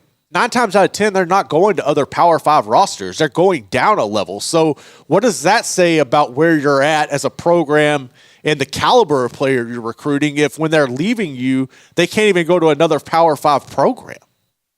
Yeah. That's just mind-boggling to me. Yeah, absolutely. Yeah, I don't know. We'll take a break right here. We'll come back. We'll do a short segment, and then the man who called it, Kevin Ashenfelder, voice of the Houston Cougars. What in the world? In Houston and West Virginia last night, we've kept the helmets over this shoulder. Sorry. Over my shoulder here. And holy cow. What a ridiculous fourth quarter that was, and finish to that game. And he called it. He's at 5:00. This is 365 Sports. Pizza, burgers, and Bears football. There's no place around Waco that serves them all other than Bubba's 33. Come show your green and gold and enjoy some of Waco's best food and beverages while watching your favorite team, the Bears. When real Bears fans get hungry, Bubba's 33 is the #1 spot for ice-cold drinks, hand-stretched, stone-baked pizzas, and bacon-infused burgers. Join us for indoor or patio dining. Bubba's 33, Waco's restaurant and proud supporter of Baylor Bears football. Sick 'em, Bears. Established in 2007 and independently owned, Alliance Bank Central Texas is committed to helping families and businesses meet their financial goals. From their tellers to their board of directors, they know the importance of superior service and competitive products. Customers have confidence knowing that their financial needs are in good hands. It's your bank, Alliance Bank Central Texas, with 2 Waco locations, 4721 Bosque Boulevard and 191 Archway Drive on Highway 84, and at AllianceBankTexas.com. Member FDIC and equal housing lender. At Ideal MRI, we feel blessed to be a part of the Waco community. We're a small family business right here in Central Texas, and our goal is to bring down the cost of healthcare while maintaining high quality. At times like this, the cost of healthcare has never been more important, and unfortunately, significant illnesses and injuries still occur. That's why Ideal MRI is open and here to serve you through the difficult time. We offer premium MRIs just like a hospital with state-of-the-art technology and specialists, but you'll pay less. Sometimes thousands of dollars less, whether you're using insurance or not. At Ideal MRI, we accept most insurance and there are no hidden costs, even offering financing if that's needed. Everything included in the price, and you'll not get something as a surprise in the mail later on. If you need an MRI, ask your doctor about Ideal MRI. They'll know. You can schedule an appointment safely from home online in minutes at idealmri.com or give us a call, 833-IDEAL-MRI, idealmri.com. It was broad daylight. I stepped into a gas station for 5 minutes to grab a snack, and just like that, my car was broken into. They made out like a bandit. My laptop, my phone, everything. I called my agent to see what could be done, and he restored my faith in humanity. My claim was processed so quickly, and I was able to recover my losses. Stop by and see our agents at one of our 3 McLennan County locations. Coverage and discounts are subject to qualifications and policy terms and may vary by situation. Stepping into the boots of a U.S. Army officer can add confidence and leadership skills to your son or daughter's career path. See all the things they can achieve in our boots at GoArmy.com. U.S. Army Waco Recruiting Company, 254-598-8131 or 254-776-1543. This is 365 Sports. The Sikkim 365 app is brought to you by Allen Samuels Dodge Chrysler Jeep Ram Fiat. Come by, let's be friends. Welcome back, 365 Sports. Quick segment here. Garrett, last night on his coach's show, his radio show, Nick Saban, when talking about Oklahoma, Texas coming in the league and what the scheduling model is going to be, he said, the way they're going to do our 7-team rotation, 1 team fix, I think you're going to play everybody every 4 years. So almost every guy at your school is going to play every team in the conference, which I think is great as well. I think, for one, the SEC, we talked about this when it happened, would be absolutely stupid to play and to cave to the coaches too, because that's what they'd be caving to, would be the coaches. And you can't just give them everything they want. And it wouldn't be so bad if, for everybody else, if you made it a little bit harder for them. Especially if you say, like, oh, our league's great. Doesn't matter how many games, like we should, if you're going to look down at everybody else, you're going to have to play 9 games. You're going to have to play 9 games. But if you do 7 plus 1, that means that we'll just take Texas and Oklahoma. Right. Or Texas. That means that they have to pick between Oklahoma every year, which is what they're going to do. Exactly. And A&M every year, which is silly. Like if you did the 6 plus 3 rotation, you're still going to get those people in. And, if you're Georgia, you're going to pick between the cocktail party or Auburn. If you're Tennessee, you're picking between Florida and Ole Miss, right? Or Bama. Right. If you're Bama, it's LSU, like it's going to be Auburn. So then there's Auburn is off of Georgia's plate, right? Because you're not going to take away Alabama, Auburn. No, Ole Miss, so I think here Nick Saban is wrong, and even though the SEC has said it, and not operating with full information here, because I don't see how the SEC can, add these teams and then tell, especially here's the thing: the only benefit to Texas A&M for Texas and OU coming in, because they left them. The reason they left was because of Texas, right? Was that you're now going to get the benefit of having your actual rival back. Well, also this whole notion of realignment and these super conferences and everything was for better matchups, right? Wasn't that it? The better matchups. It wasn't money. It wasn't greed. It was better matchups. So yeah, that's what they said, right? So why the hell would you not want to structure your schedule to give the best matchups more frequently to the customer? Like, that would make the most sense.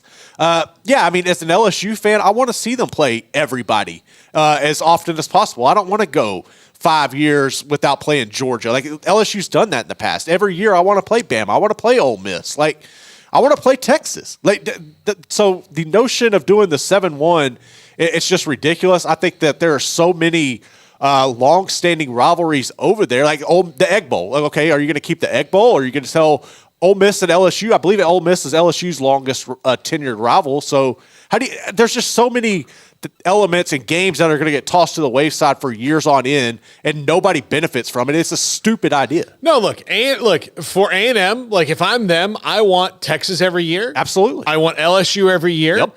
And I will take my pick between Oklahoma and Arkansas every year. I think those are the right, like, whatever you want. Like, I probably want Arkansas in that regard. Yeah, exactly. You want but Arkansas. I mean, like, I know that's not how it's going to work, because there's going to be one in there that's like Vanderbilt. It's just going to, like, right. It's going to be slid in there because not all these things. Mizzou doesn't weigh as much. Mizzou and Oklahoma and Arkansas are probably going to have to play each other. Like, they're right there together. But in Mizzou and Oklahoma, we're Big 8 rivals, right? Going way back. So you can restart that again. But yeah, there's like you get to the point, like, why is the SEC letting the Big 10 show them how to do this and ignore it?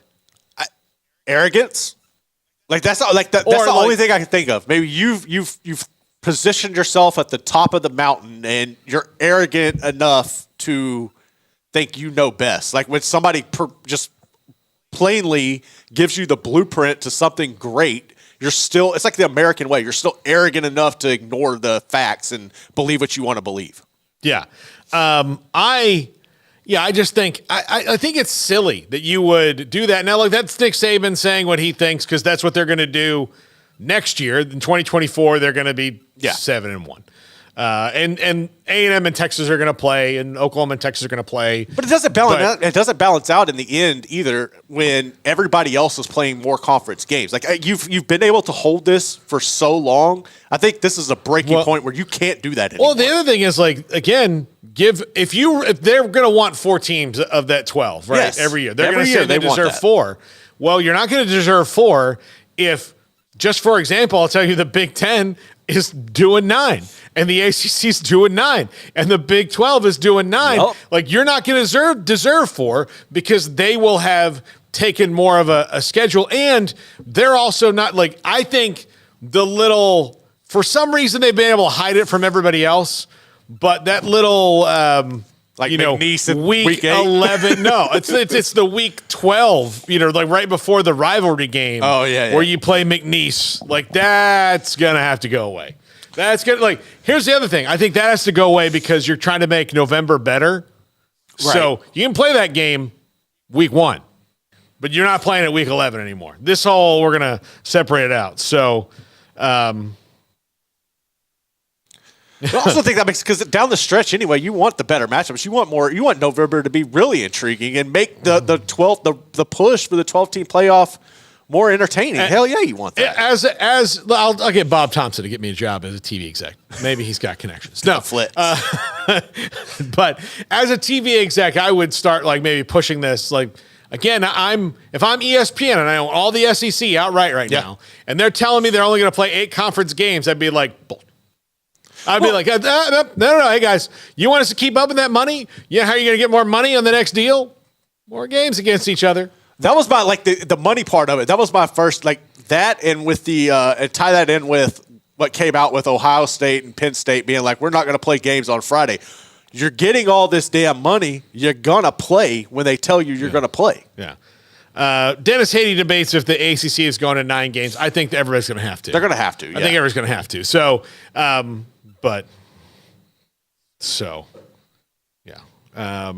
that what is the ACC at right now? 8? Yeah.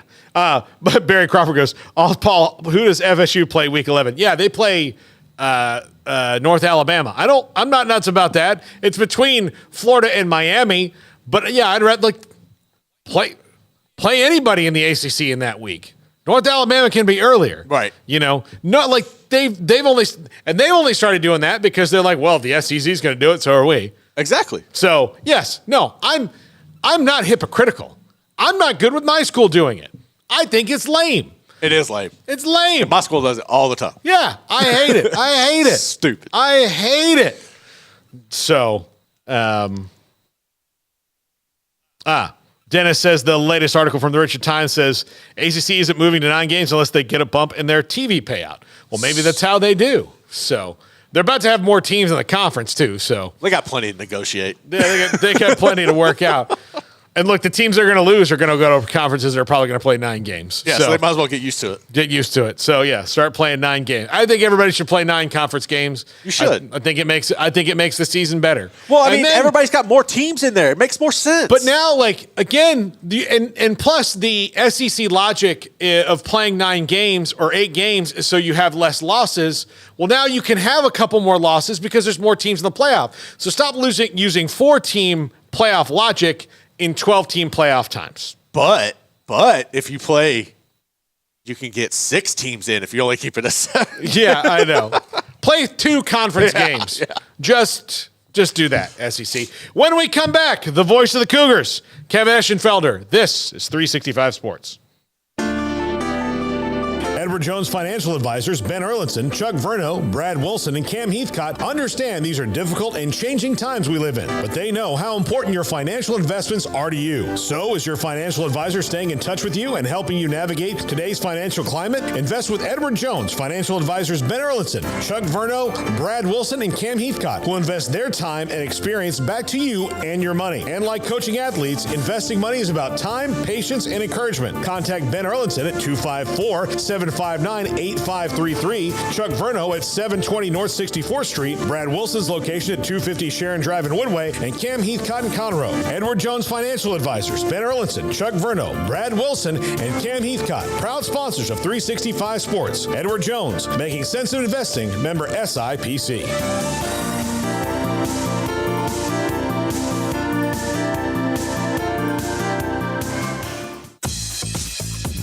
Baylor Scott & White Southwest Sports Medicine and Orthopedics, the team physicians for Baylor Athletics, diagnosing and treating all sports-related injuries, including concussions. These specialists also provide orthopedic services for athletes and non-athletes alike, whether it's knee or shoulder pain, a wrist injury, orthopedic spine care, and even an arthritis and total joint clinic. Trust the doctors Baylor Athletics trust. Baylor Scott & White Southwest Sports Medicine and Orthopedics wants to get you back in the game.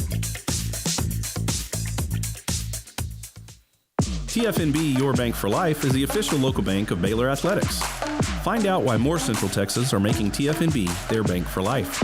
Sign up for our Edge checking and savings accounts to earn interest or cash back. With 5 convenient locations and an award-winning mobile app, banking has never been easier. TFNB Your Bank for Life. Member FDIC. Petty Clinic Men's Healthcare in Woodway is now proud to offer you men an exceptional weight management body sculpting product called semaglutide, also known as Ozempic or Wegovy. Semaglutide is an FDA-approved weight management medication. Once-a-week injections of this powerful medication offers an average body fat weight loss of 20% within the first year of treatment. In addition to body sculpting, semaglutide also normalizes blood sugars and has the clinical research proof of reducing blood pressure, cholesterol, stroke, and heart attack risk. If you're like most men and you have stubborn fat that will just not respond to typical diets and exercise, then help is finally here. Semaglutide. Affordable, highly effective.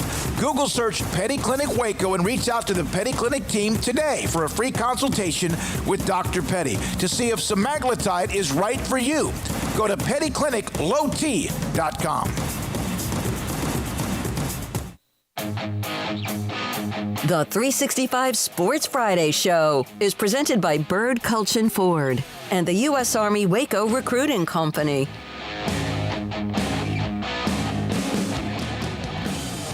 Welcome back, 365 Sports. Kevin Ashenfelder, the voice of the Houston Cougars. Kevin, have you come down off the high of the end of that game yet? Yeah, I'm down. I'm okay. It was a great ending. We're talking about fantastic finishes. Yeah, that was exciting. It was the range of emotions over about a 90-second span of real time. Forget about game time, but yeah, it was pretty amazing because people forget it wasn't just the Hail Mary that was answered. It was the fact that West Virginia scored it on a 50-yard touchdown pass with a minute 5 left. 12 seconds left. With 12 seconds left before that, people forget about that to take a lead and just take the absolute air out of that entire building. So yeah, it went from absolutely one complete end of emotions to the other.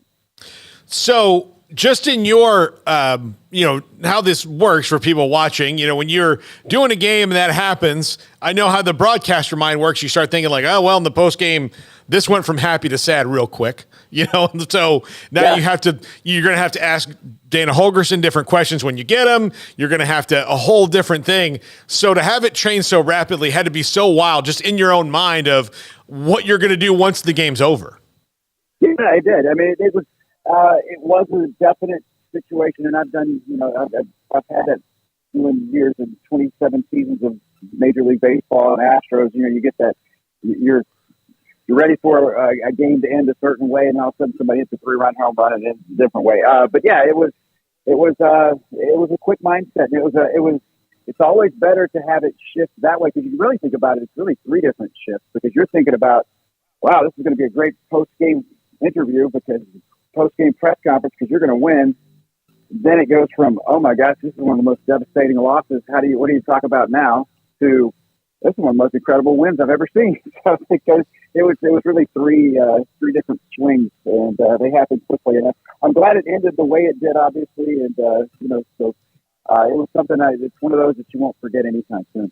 How big was this for Houston to start building some momentum? I don't. It was huge. It was obviously huge because the fact that you haven't won. Hey, let's face it, you haven't won the conference, and you were at home against a team in West Virginia that had come in. You think about the Cougars' 2 conference losses were to TCU and Texas Tech. West Virginia's 2 conference wins were TCU and Texas Tech. So it wasn't going to be easy, and but they played well. It was the first time really all season long against a really top-notch opponent that they have played 2 halves. They played well in the first half. They scored 28 points in the first half of Texas Tech. Problem is they didn't score in the second half. So it's been that kind of season, and finally it's put together 2 halves, 60 minutes of football. That was very gratifying. And you thought, like I said, giving up that 50-yard touchdown with 12 seconds left in the game, you thought, oh my gosh, can you play a whole lot better than you did right now, and then you're going to end up getting beat going from that to the win. So that was certainly it was a big win for the Cougars. For Donovan Smith in particular, his best game. He was very efficient. I mean, I don't know how many times the ball even hit the ground in the second half last night. Yeah, he completed his last 16 passes. 16 in a row down the stretch. What I thought was really impressive about Donovan was the fact that he was off. I mean, to start the game, just little swing patterns of running backs coming out of the backfield, check downs. He was missing those passes. He was overthrowing guys. He was throwing it behind guys. And I think it says something about an athlete, whether it's, everybody can, you can score 40 when your jumper's falling. But what do you do on the nights when it's not? You right the ship. that's what he did last night, because he wasn't good to start the game. He really struggled early on, but man, he finished strong. 16 straight completions, and I think it was 220 something yards or something like that in those last 16 completions. Is especially given that Texas is next, and it'll be rocking for that one sellout, and then Kansas State on the road. Confidence-wise for him to have that game, Dana Holgorsen told us at media days, like, look, he only saw one weakness in Donovan Smith, and it was a big one. That he gives the ball away too much. He didn't do that last night. For that to be in his head going into Texas, knowing that is a daunting task for anyone. He hasn't done it. Yeah, he hasn't done it all season. Only 3 interceptions really all season long. He's been great at taking care of the football. Yeah. So they maybe fixed that issue, but next week against Texas, it's a whole different animal, isn't it? No, 100%. Yes, absolutely. That's there's no doubt about that. Texas is going to come in after an off week, and then of course they're probably not going to be in a great mood after what happened against Oklahoma. It's going to be a very daunting task, as you said, and that's going to be a level of athlete that the Cougars. It's been a long time since they have played against the kind of athletes they'll play against in this game against Texas. But as they say, that's why you play them, and see what happens. So far, a few games into the Big 12 season, what do you see as the biggest gap that Houston will have to close talent-wise? Do you see it up front? Where is it? I do think it starts up front with the size, and then it's going to go to the secondary, because that's where they really struggled right now. Mm-hmm. And you got to get those cornerbacks that are built like wide receivers. Those guys. You got to get those guys. But I do think it starts up front. I mean, it really does. Let's face it. You got a big, strong, efficient offensive line. You can do a lot of different things, and you can cover up a lot of work. So I mean, quarterbacks are better, running backs are better. Everything's better whenever you have that offensive line. I think that's probably where it starts. Then on the flip side of that, because it's been a situation in these games where Houston is hung with teams, but it seems like in the second half that's when they get worn down. See Texas Tech, see TCU, and that's no excuse. They just got beat by better football teams on those days. But that's where I think it's going to have to start, and it's going to have to start with a chance to really recruit a Big 12 team for the first time. That starts right now. Kevin, in your career, which is you've done play-by-play for a long time, was that the craziest moment, or do you have others you can compare it to? I do, and somebody asked me that earlier, and there was in 2016 in the opener against Oklahoma, Brandon Wilson, who's I think still in the NFL, ran back a kick six for a touchdown, 100. He caught it literally was keeping his feet in on the back line of the end zone, caught it right over the crossbar, and ran it back for a touchdown. That's up there.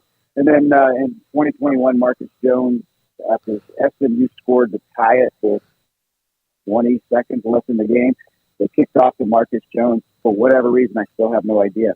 And Marcus Jones took it back 100 yards. So those, and then last night, obviously, those are the three. But given the importance of last night, the first ever Big 12 conference win, I would put last night at the top. But yeah, I've been blessed to be around. It's my 11th season of doing University of Houston football. I've been blessed to be around some really good teams and some have an opportunity to be there at the right place at the right time. And yeah, last night was certainly one of those. I think the Marcus Jones thing is going to keep SMU fans up at night for years. Well, I went in. It's funny because when we get done, we go over and talk. Sometimes we'll go over and talk to the other radio crew, and I walked into SMU's booth afterwards and just wish him a good, have a good season. Rich Phillips, who does a great play-by-play announcer for SMU, he looks at me and he just goes, 38 seconds. And I said, what? He goes, I didn't speak for 38 seconds. So, we've all gone through it, and it was certainly a wonderful night last night. Yeah, what do you even say? I mean, sometimes what do you even say? Exactly. Yeah, I mean, I know that it's your job to say something, but like if you don't have anything to say, just don't say something. and I talked about it last night too. I went over to the West Virginia guys. I wished them a good season, and hope their stay in Houston was good. And not about the game, but And I mean, I just thought about him. I thought, man, you just went from one of the greatest calls because your team just scored a 50-yard touchdown with 12 seconds left to win a game until you didn't. And so, yeah, it's a swing of emotions. And as play-by-play guys, you know, we all, you know, John, we live and die with these guys. And, you know, we don't ever win and lose games, but we certainly feel it in our heart. And that's the passion. Yeah, if you don't have that passion, you're not doing this job. And so, yeah, it's an emotional week every week, and I look forward every Saturday morning waking up and getting ready to go do a college football game. Well, Kevin, thank you so much for joining us. Rest that voice for next week against Texas. You're going to have to talk over a lot of crowd noise. I know that. And we'll see you here in about 3 weeks. You got it. All right. Looking forward to coming to Waco. Right. There you go. There you go. Kevin Ashenfelder, voice of the Cougars. I mean, and Garrett, it's so weird. Like in those moments, that you have to like react like that. And I do like getting it from the play-by-play. Like if we hadn't gotten Kevin, I was going to try to get Brando too, because Brando did the game. Yeah, he did that one. Yeah. And his call was, he was kind of like, you could tell even he was like in the, oh my gosh, stunned. And he let the crowd noise play, you know, which is, I think, really key in those moments, because you need to hear the reaction to it. And then, especially since it happened at home for Houston. And then I think it's equally important when you have those things, if it happens on the road.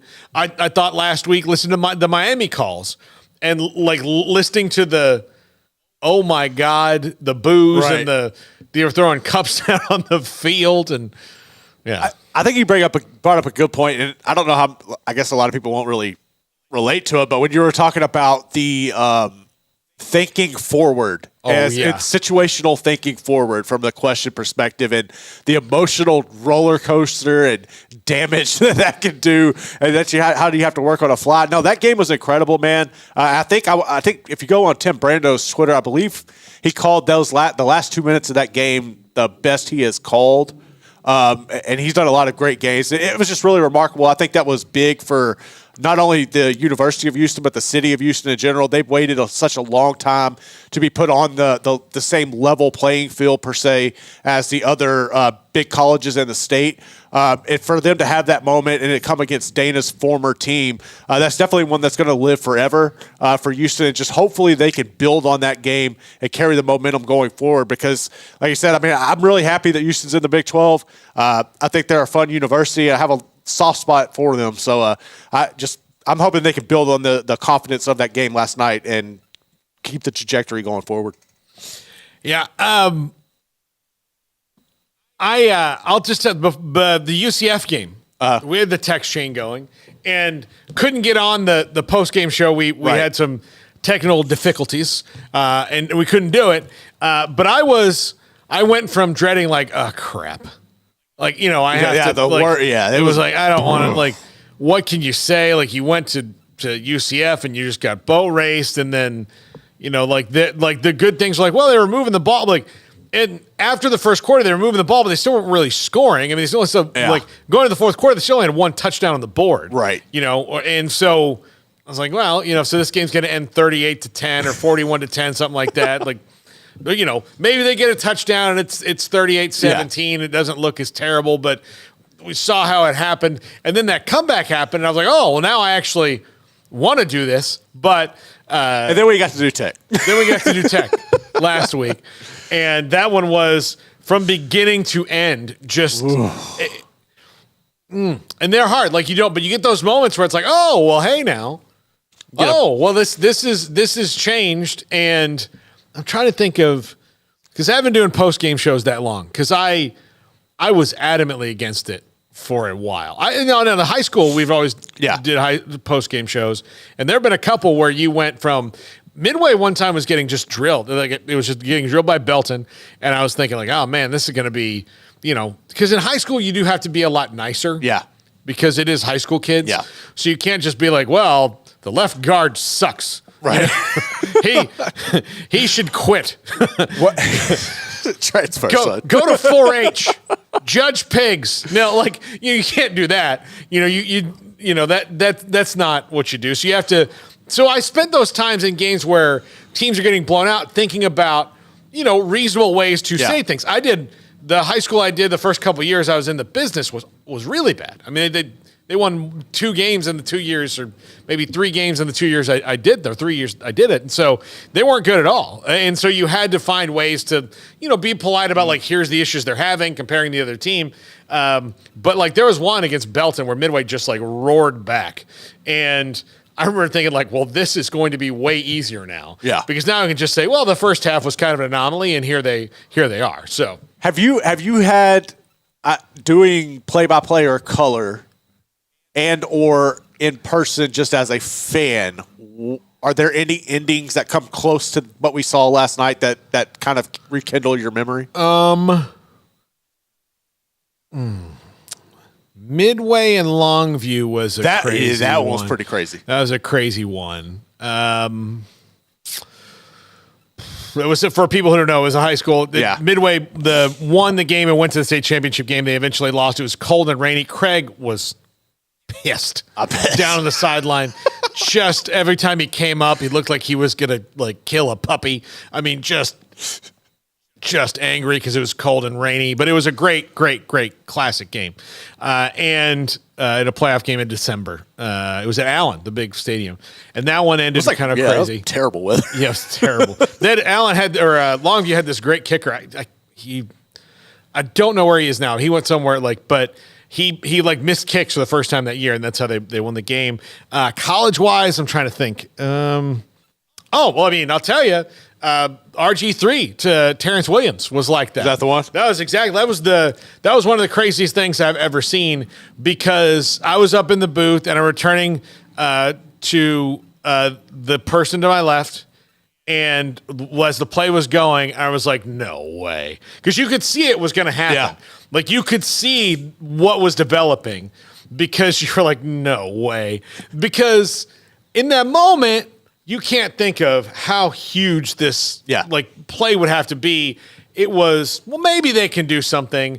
And Bob Stoops made a mistake in that he called timeout because the game was tied. Right. He called timeout to try to get the ball back. And that gave Baylor was kind of content at the point to go to overtime. They're at their place. They had Robert Griffin. Like, everything's going to be fine. But then it kind of lit a fire under Baylor and said, oh, you're going to call timeout? Like, we were ready to just play this a little safe. Yeah. Because you also don't want to commit a turnover at where they were on the field when they called the timeout was behind the 30, I think. And so when the play happened, I was just, no. You know who was? You were sitting next to me? Was Kim Mulkey was sitting next to me. And I remember I was saying, no way. This is not going to happen. And then it happened, and I was the internal PA announcer, so I was announcing the stats. So then I had to gather my thoughts and go, Robert Griffin III completes a 52-yard pass to Terrence Williams. Just real casual. With that pass, Robert Griffin has 382 yards passing on the day, and that is Williams' third touchdown. Like, just real calm. But I said it like that, but I had to say it loud, because it was unbelievable. People were going nuts. But yeah, it was crazy. So that's what I can personally compare it to, is RG3 to T-Will, and that was the craziest moment I think in college football I've ever been in. I don't know. I mean, like, I was at wide right 3 as a fan. I've been lucky enough to see a lot of things. Yeah. Okay. Here's another one I was in presence of that I still, you've heard me bitch about this for years, is I watched Aaron freaking Rodgers throw a ball through a keyhole to Jared Cook on the sideline when he was about to get sacked in a playoff game, and Mason Crosby kicked a field goal and beat the Cowboys. Mm. That ripped your soul out, didn't it? And look, and I'm covering it, so you got to be. But everybody on this road, we're all like Cowboy fans who are covering the team, and you have objectivity. But I remember just sitting there going, and you have to. The other part of it is you have to go down into the locker room, go ask the question, and ask professional athletes, how do you feel? Like, oh, well, your Christmas just got ruined. Well, I guess probably not Christmas then, but like, the day just got ruined, and what is the Cowboys defense say? Because in that moment they did everything right, but actually get to Aaron Rodgers. Yeah. They covered it really well. He threw the best pass you're ever going to see thrown ever. And he threw it to, I mean, what do you say? Like, there's nothing you can't What do you say. do? Like, sometimes you're like, well, that guy's really good. Like, he does things that normal humans don't do. I don't know. And so, yeah, that was something else. I mean, the Philly special, I saw that in person. So that was wild. I mean, that wasn't at the end of the game, but I remember it was a big play. It was where the game changed. It's where you thought, like, oh, Tom Brady's not, like, it doesn't matter when Tom Brady could get the ball back 11 times in the next 11 minutes, and they're not winning this game. Right. Like, the Eagles have taken this game. And that one for sure felt like that. So, yeah, I've seen a bunch. I've been lucky. This is I mean, I don't mean to brag. This is one of the best jobs you can have. It is. I mean, so to get to see stuff like that. But yeah, I was at a couple A&M games that ended well too. I was also at some that ended really poorly, really horribly. I watched Dennis Francione not get fired, but like start the getting fired against Oklahoma because he couldn't do math. What happened? He decided he was down by 10 points with less than 5 minutes left, and he was against Oklahoma, and he got the ball back twice, and he kicked 2 field goals. Oh, hell no. Yeah, that's definitely a fireable offense. And one of them was they had 4th and goal at the 1, and he decided to kick a field goal, thinking he would get the ball back because he had all 3 of his timeouts, and Bob Stoops was like, thank you? Like, yeah, I'll take that. Sure. And then it's one of those things where when you would go in for the performance review, they'd be like, what is 3 plus 3? And he'd be like, 6. What are the numbers that come after 6? Well, that would be 7, 8, 9, 10. Oh, stop there. So you're telling us that you're aware that 10 is more than 6. So if you need to get to 10, you're going to need, you can use 3, but then how many do you need to get to 10? Is it still 3? No. It's 7. Okay, that's going to do it for the performance review. We just wanted to see if you could do basic arithmetic. Go get your juice box. Go get your juice box. Your animal crackers. No stickers. You didn't deserve a sticker. You need a sticker this week. We'll take a break. We'll come back here. I want to talk about the SEC schedule a little bit more as we go, and then look ahead to some of these games this week. And then we got the top 5. This is 365 Sports. During Ram Power Days at Allen Samuels in Waco, get 2.9% for 72 months on new 2023 1500 Lone Star and Laramie 4x4 crew cabs, or $11,000 off MSRP on Lone Stars and $12,500 off MSRP on Laramies. With so many companies and policies out there, it gets so confusing shopping for insurance, and I never know if I'm getting the policy that's right for me. Luckily, I met the team at the Niche Group Insurance Agency. With the Niche Group, you can go to one company and get access to coverage options from many insurance carriers, and you get to speak to a real person about your specific coverage needs. With the Niche Group, I know I'm getting the right coverage at the right price. If you need insurance, talk to the experts at the Niche Group at 1-800-258-8302. Pizza, burgers, and Bears football. There's no place around Waco that serves them all other than Bubba's 33. Come show your green and gold and enjoy some of Waco's best food and beverages while watching your favorite team, the Bears. When real Bears fans get hungry, Bubba's 33 is the #1 spot for ice-cold drinks, hand-stretched, stone-baked pizzas, and bacon-infused burgers. Join us for indoor or patio dining. Bubba's 33, Waco's restaurant and proud supporter of Baylor Bears football. Sick 'em, Bears. Looking to connect with Baylor alums in your area? Baylor Alumni can help. Looking to host a watch party in your city? Baylor Alumni can get you started. Want to step out in your community and serve with other alums? Baylor Alumni is your connection with the university and each other. Let's get started. Learn how at baylor.edu/alumni. Samantha Duvall, Marketing Director for TexasBeefHouse.com. You know all about their great Wagyu beef and product they have. You can go to TexasBeefHouse.com for anything you want to order. But, Samantha, thanks for your time. There's an auction coming up in the month of November. Can you tell us a little bit about that? Yeah, so November 11th, we're having our first public beef auction. It's going to be here at our ranch in White House, Texas. It's going to be a live auction. You can bid in person, you can bid on the phone, or we'll also have it online. And we're auctioning off Wagyu and Angus beef. We'll have 30 to 40-pound bundles. They'll be full of steaks, hamburger, and primals. This is perfect for not only the restaurant owners, but also homeowners. So if somebody wants to load up your deep freezer with some great product from a place that is just delivering all of the time, with Wagyu from their ranch to your plate, TexasBeefHouse.com. This is 365 Sports. Text us at 254-339-1122. The text line is sponsored by Riverbend Liquor and Wine, with the most extensive variety of craft beer in Waco. A hidden gem on Lakeshore Drive and 19th Street. Welcome back, 365 Sports. Paul Catalina, Garrett Ross here on your Friday. All right, Garrett, we made our picks yesterday. Yes. I mean, look, last week you beat me. I don't know how. I've been god awful. I was 1-4 last week. And Levi and I have to wear stupid Halloween costumes now. Ooh, what are you going to be? Which, here's what. I said we get vetoes. Like, we're not going to wear anything we don't want to wear. Okay. But we will take suggestions.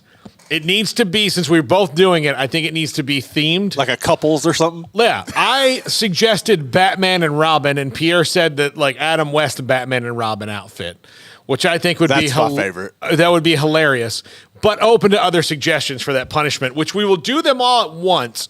So we're going to do your fruit. That you have to eat. That is the worst. Like, I really can't describe how nauseating that makes me. Here's what I'm going to do for this one. That way you don't have to maybe eat the same thing over and over again. You might stumble across something that's not completely unbearable to you. So we'll start out with like a grape, and you make a pick. And then we'll give you like a banana. I'll eat a banana. Okay. Bananas and apples need to be off the table. You shouldn't have told me that. I know, but I just want to make this fair. I owned up to my terrible picks, so I want to make this as fair as possible. So I'll have like a grape, and then like maybe like a cantaloupe. Ugh. And then like an orange. That's terrible. Yeah. And then we'll see. Like I'm going to throw a weird one in at the end, like a kiwi or a pomegranate or a. Yeah, that don't sound fun at all. Kiwis are delicious, man. They look terrible. Look, here's the deal with fruits and vegetables. Most of the time, you can't completely judge, like especially if there's something not the standard. But hold on, I want to clear this up. My disdain for fruits and vegetables isn't necessarily texture. It's the texture. It's texture. I battle with textures, and it's terrible. Yeah.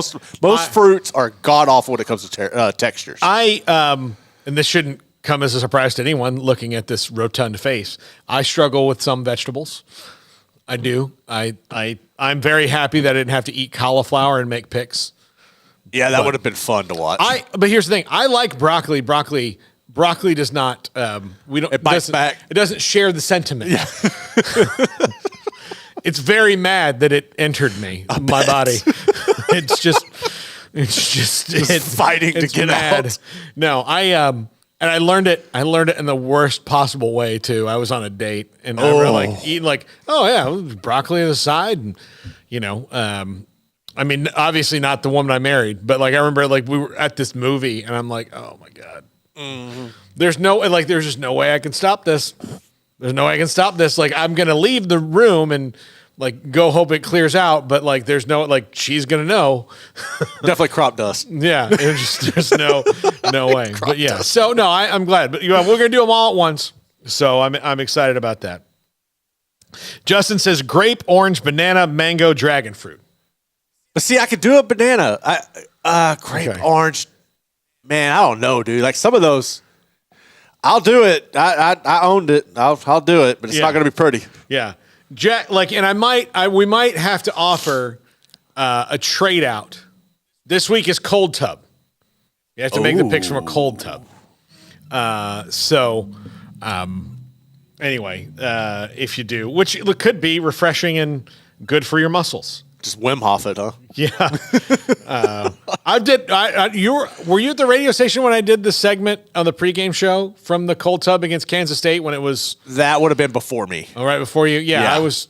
Yeah, we did a pregame show and I had a cold tub and I told the Hobby Hal that owns the company that makes the cold tub that I would do a segment on the cold tub, and I was hoping he would do it.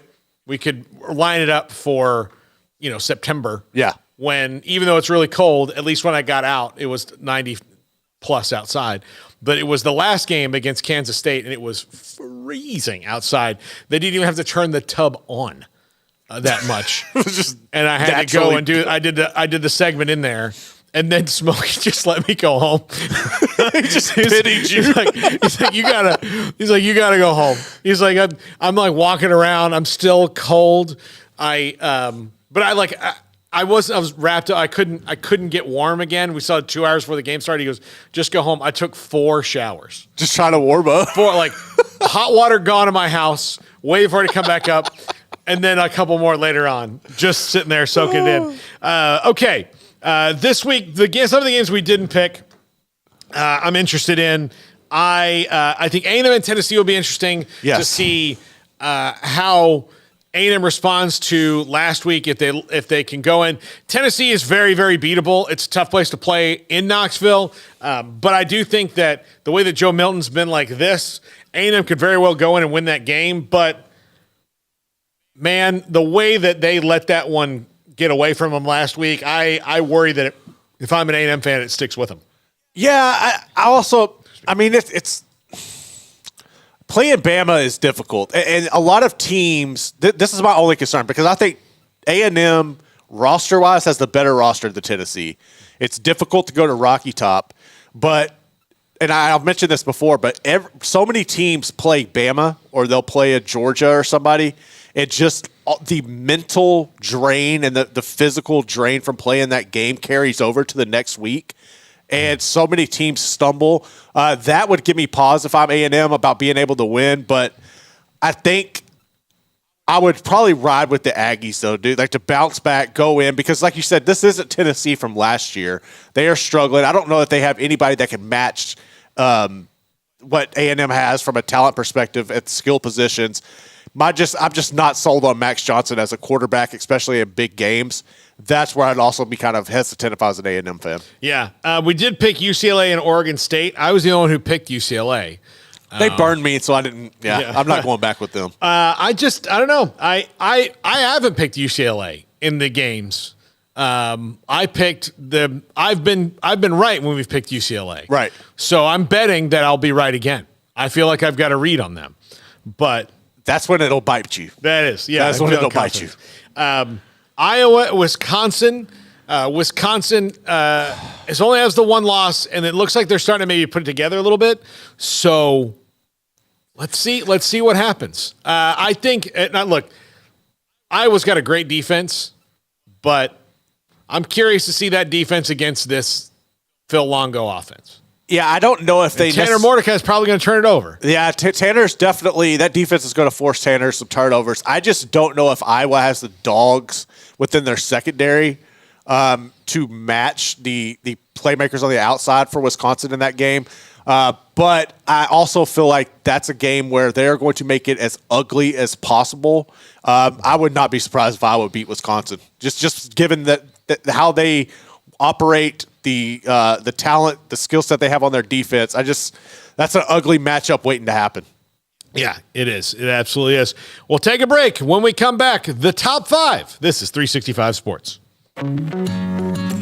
Established in 2007 and independently owned, Alliance Bank Central Texas is committed to helping families and businesses meet their financial goals. From their tellers to their board of directors, they know the importance of superior service and competitive products. Customers have confidence knowing that their financial needs are in good hands. It's your bank, Alliance Bank Central Texas, with 2 Waco locations, 4721 Bosque Boulevard and 191 Archway Drive on Highway 84, and at alliancebanktexas.com. Member FDIC and equal housing lender. In Texas, there's pea-size hail and baseball-size hail. Guess which one hit our house? We didn't even know where to begin, but we called our Texas Farm Bureau insurance agent, and he was so reassuring. He knew exactly what to do to get our house back into shape and our lives back to normal. Now, we're even more thankful for the roof over our heads. Stop by and see our agents at one of our 3 McLennan County locations. Coverage and discounts are subject to qualifications and policy terms and may vary by situation. Three Nations Brewing Company has 16 different beers on draft with a new beer every Friday. It also offers 2 air-conditioned tap rooms, a large indoor beer hall, a second-floor mezzanine offering a great overview of the brewing company and equipment and patio where you can relax under the shade. Plus, you can now experience the new Three Nations Beer Garden Grill on our shaded patio. Grab a cold beer and enjoy a bite from our freshly prepared and delicious menu. Street tacos, quesadillas, freshly cooked burgers and dogs, and veggie burgers too. Nachos and so much more, all prepared and cooked on site. So come visit the award-winning Three Nations Brewing Company on East Vandergrift off I-35 in Carrollton. I hate my job, but I don't mind getting up in the morning. I dread each day, but I can't wait to get out of bed. You ask me why, and what I'll say to you is true. Well, you can get breakfast tacos at Rudy's Barbecue. Scrambled eggs and brisket, they ain't fooling around. Salsa drap, son, they're the best in town. Barbecue for breakfast, yes, it's true. Put a smile on your morning at Rudy's Barbecue. Next in line. It's time for Paul Catalina's Top 5. Brought to you by Texas Beef House. Where's the best beef in Texas? Your house when you order from Texas Beef House. Unleash the flavor of Texas-raised Wagyu. From our pasture to your plate, TexasBeefHouse.com. Top 5 wild Big 12 finishes of 2023 already. Smokey sent a text to me this morning about what we've already seen, and it kind of hit me like we're 6 weeks into this thing. You know, we're 7 weeks now, but 6 games really for most teams. And for the Big 12, they've had some crazy stuff happen. In fact, one team is on here twice. Pros and cons. Yeah. So, and another team could have been here. Like there are a couple of ones I left off, but number 5, Kansas State falls to Mizzou on a last-second field goal that was 62 yards, right, from Harrison Mevis, the thicker kicker. Yeah. So Kansas State, their season got stuck in the mud right on that point where all of a sudden they're not winning those close games again. You know, as for last year, they won them. Right. And sometimes they weren't close. They were blowing some people out last year, Oklahoma State and Baylor in particular, that they rolled through. But they won the close ones. This was not one they won, but this last-second finish kind of derailed. I don't say derailed, but took them down a couple speeds for sure. It wasn't a conference game, but they haven't played. It was a rivalry game, though. Yeah, but they haven't played as confident as they were since that point. That and also Will Howard getting hurt. Yeah. And he has not looked the same. I think going into this game, I fully expected K-State to roll Mizzou. You know, but for them, Mizzou to show I think that was kind of like their breaking point. So their coming out party, let everybody know, like, hey, we're for real this year, per se. I think Brady Cook looked really good in that game. What we've seen from their receiving core, Theo Weiss and those guys, Burton. I mean, I think Kansas State just kind of walked into a buzzsaw, and they've been reeling ever since. Yeah. Number 4, UCF. These are the last two that are in a non-con. 56-yard field goal, Colton Boomer to top Boise State. Then when they needed one, he didn't get it 56, and it was longer than that anyway. But and we'll talk about that in a second. But this one makes you think, oh, this UCF team's got some moxie. Now, they haven't really played with John Rice Plumlee in the last few weeks at all. He came back for a minute and got hurt again. Timmy McClain fills in ably on offense, but that's not their problem. Their problem is they can't stop the run at all right now and have to get better. But this one was the shining moment of their season so far in winning at the Blue Turf. Tough place to play for anybody. And Colton Boomer won that one for them. And then we'll stick with UCF as we roll into number 3 here. Baylor's wild fourth quarter and come back against UCF, which might be their bright shining moment of the season based on how everything else is gone. But I was there for that one, as you all know, and it was nuts. I had no faith that Baylor was going to get back in that, and it was the largest comeback in Baylor school history. So that was something else, and we've seen that, and it right now it just sticks as a moment in time for Baylor, because right after that they went and got throttled at home by Texas Tech, and now they're on the bye. But still, when they look back on the season, they'll be able to say they did that. Yeah, and it also is kind of proof that if you actually use Richard Reese, good things might happen. Yeah. And I just won't let that alone. I can't let that be. Yeah, I think he's banged up, though. I don't know. I understand, but that's ridiculous. There's some ambiguity there as to what's going on. Number 2, last week, OU's Red River comeback. Texas has that game locked. I mean, very rarely does Texas kick a field goal and then give up the win on the back end. But that's 2 out of 3 years where Texas has had that game in hand and lost it, although Oklahoma led for most of the game this year. But Dylan Gabriel had probably a Heisman moment if he continues on the track. He put OU in the playoff conversation. And, I think everybody kind of know what number 1 is, but until last night, this one would have been number 1. But that one was such a statement game for Oklahoma. And one of the best football games I've ever seen, and we'd probably still be talking about it, and might still, if not for last night. But we'll talk about this one for a second, Garrett. Changed.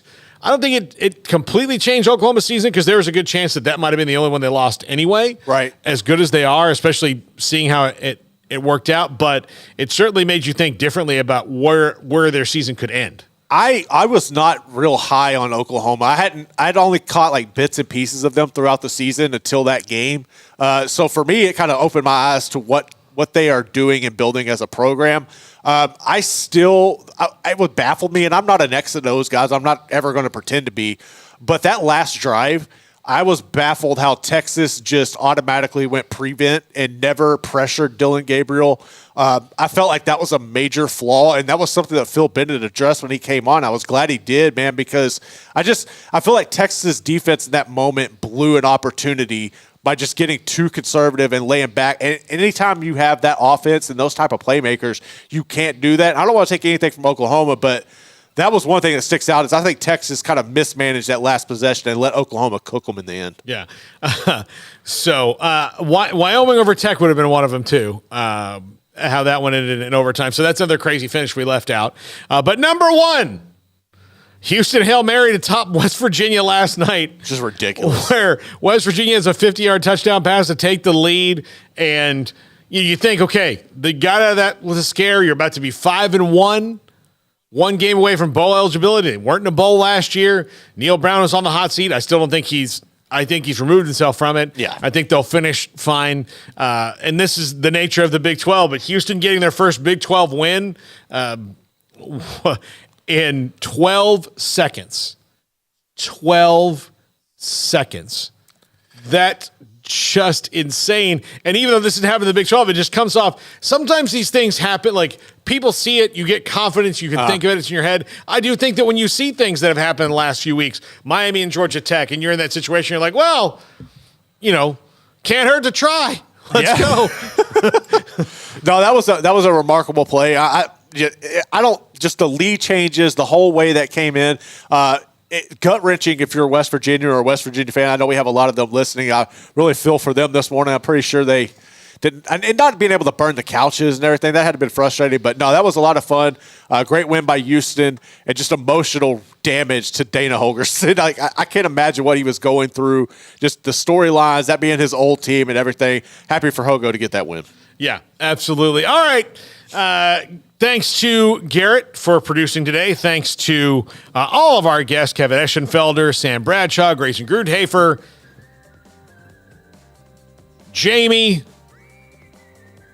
Who I'm leaving out? I'm leaving somebody out. Oh, Sam? Josh Neighbors. Josh Neighbors. So all of our guests, everybody who participated in the chat today, have a great football weekend, everybody. We don't have a pregame show because there's no game tomorrow. So enjoy it. We'll talk to you later.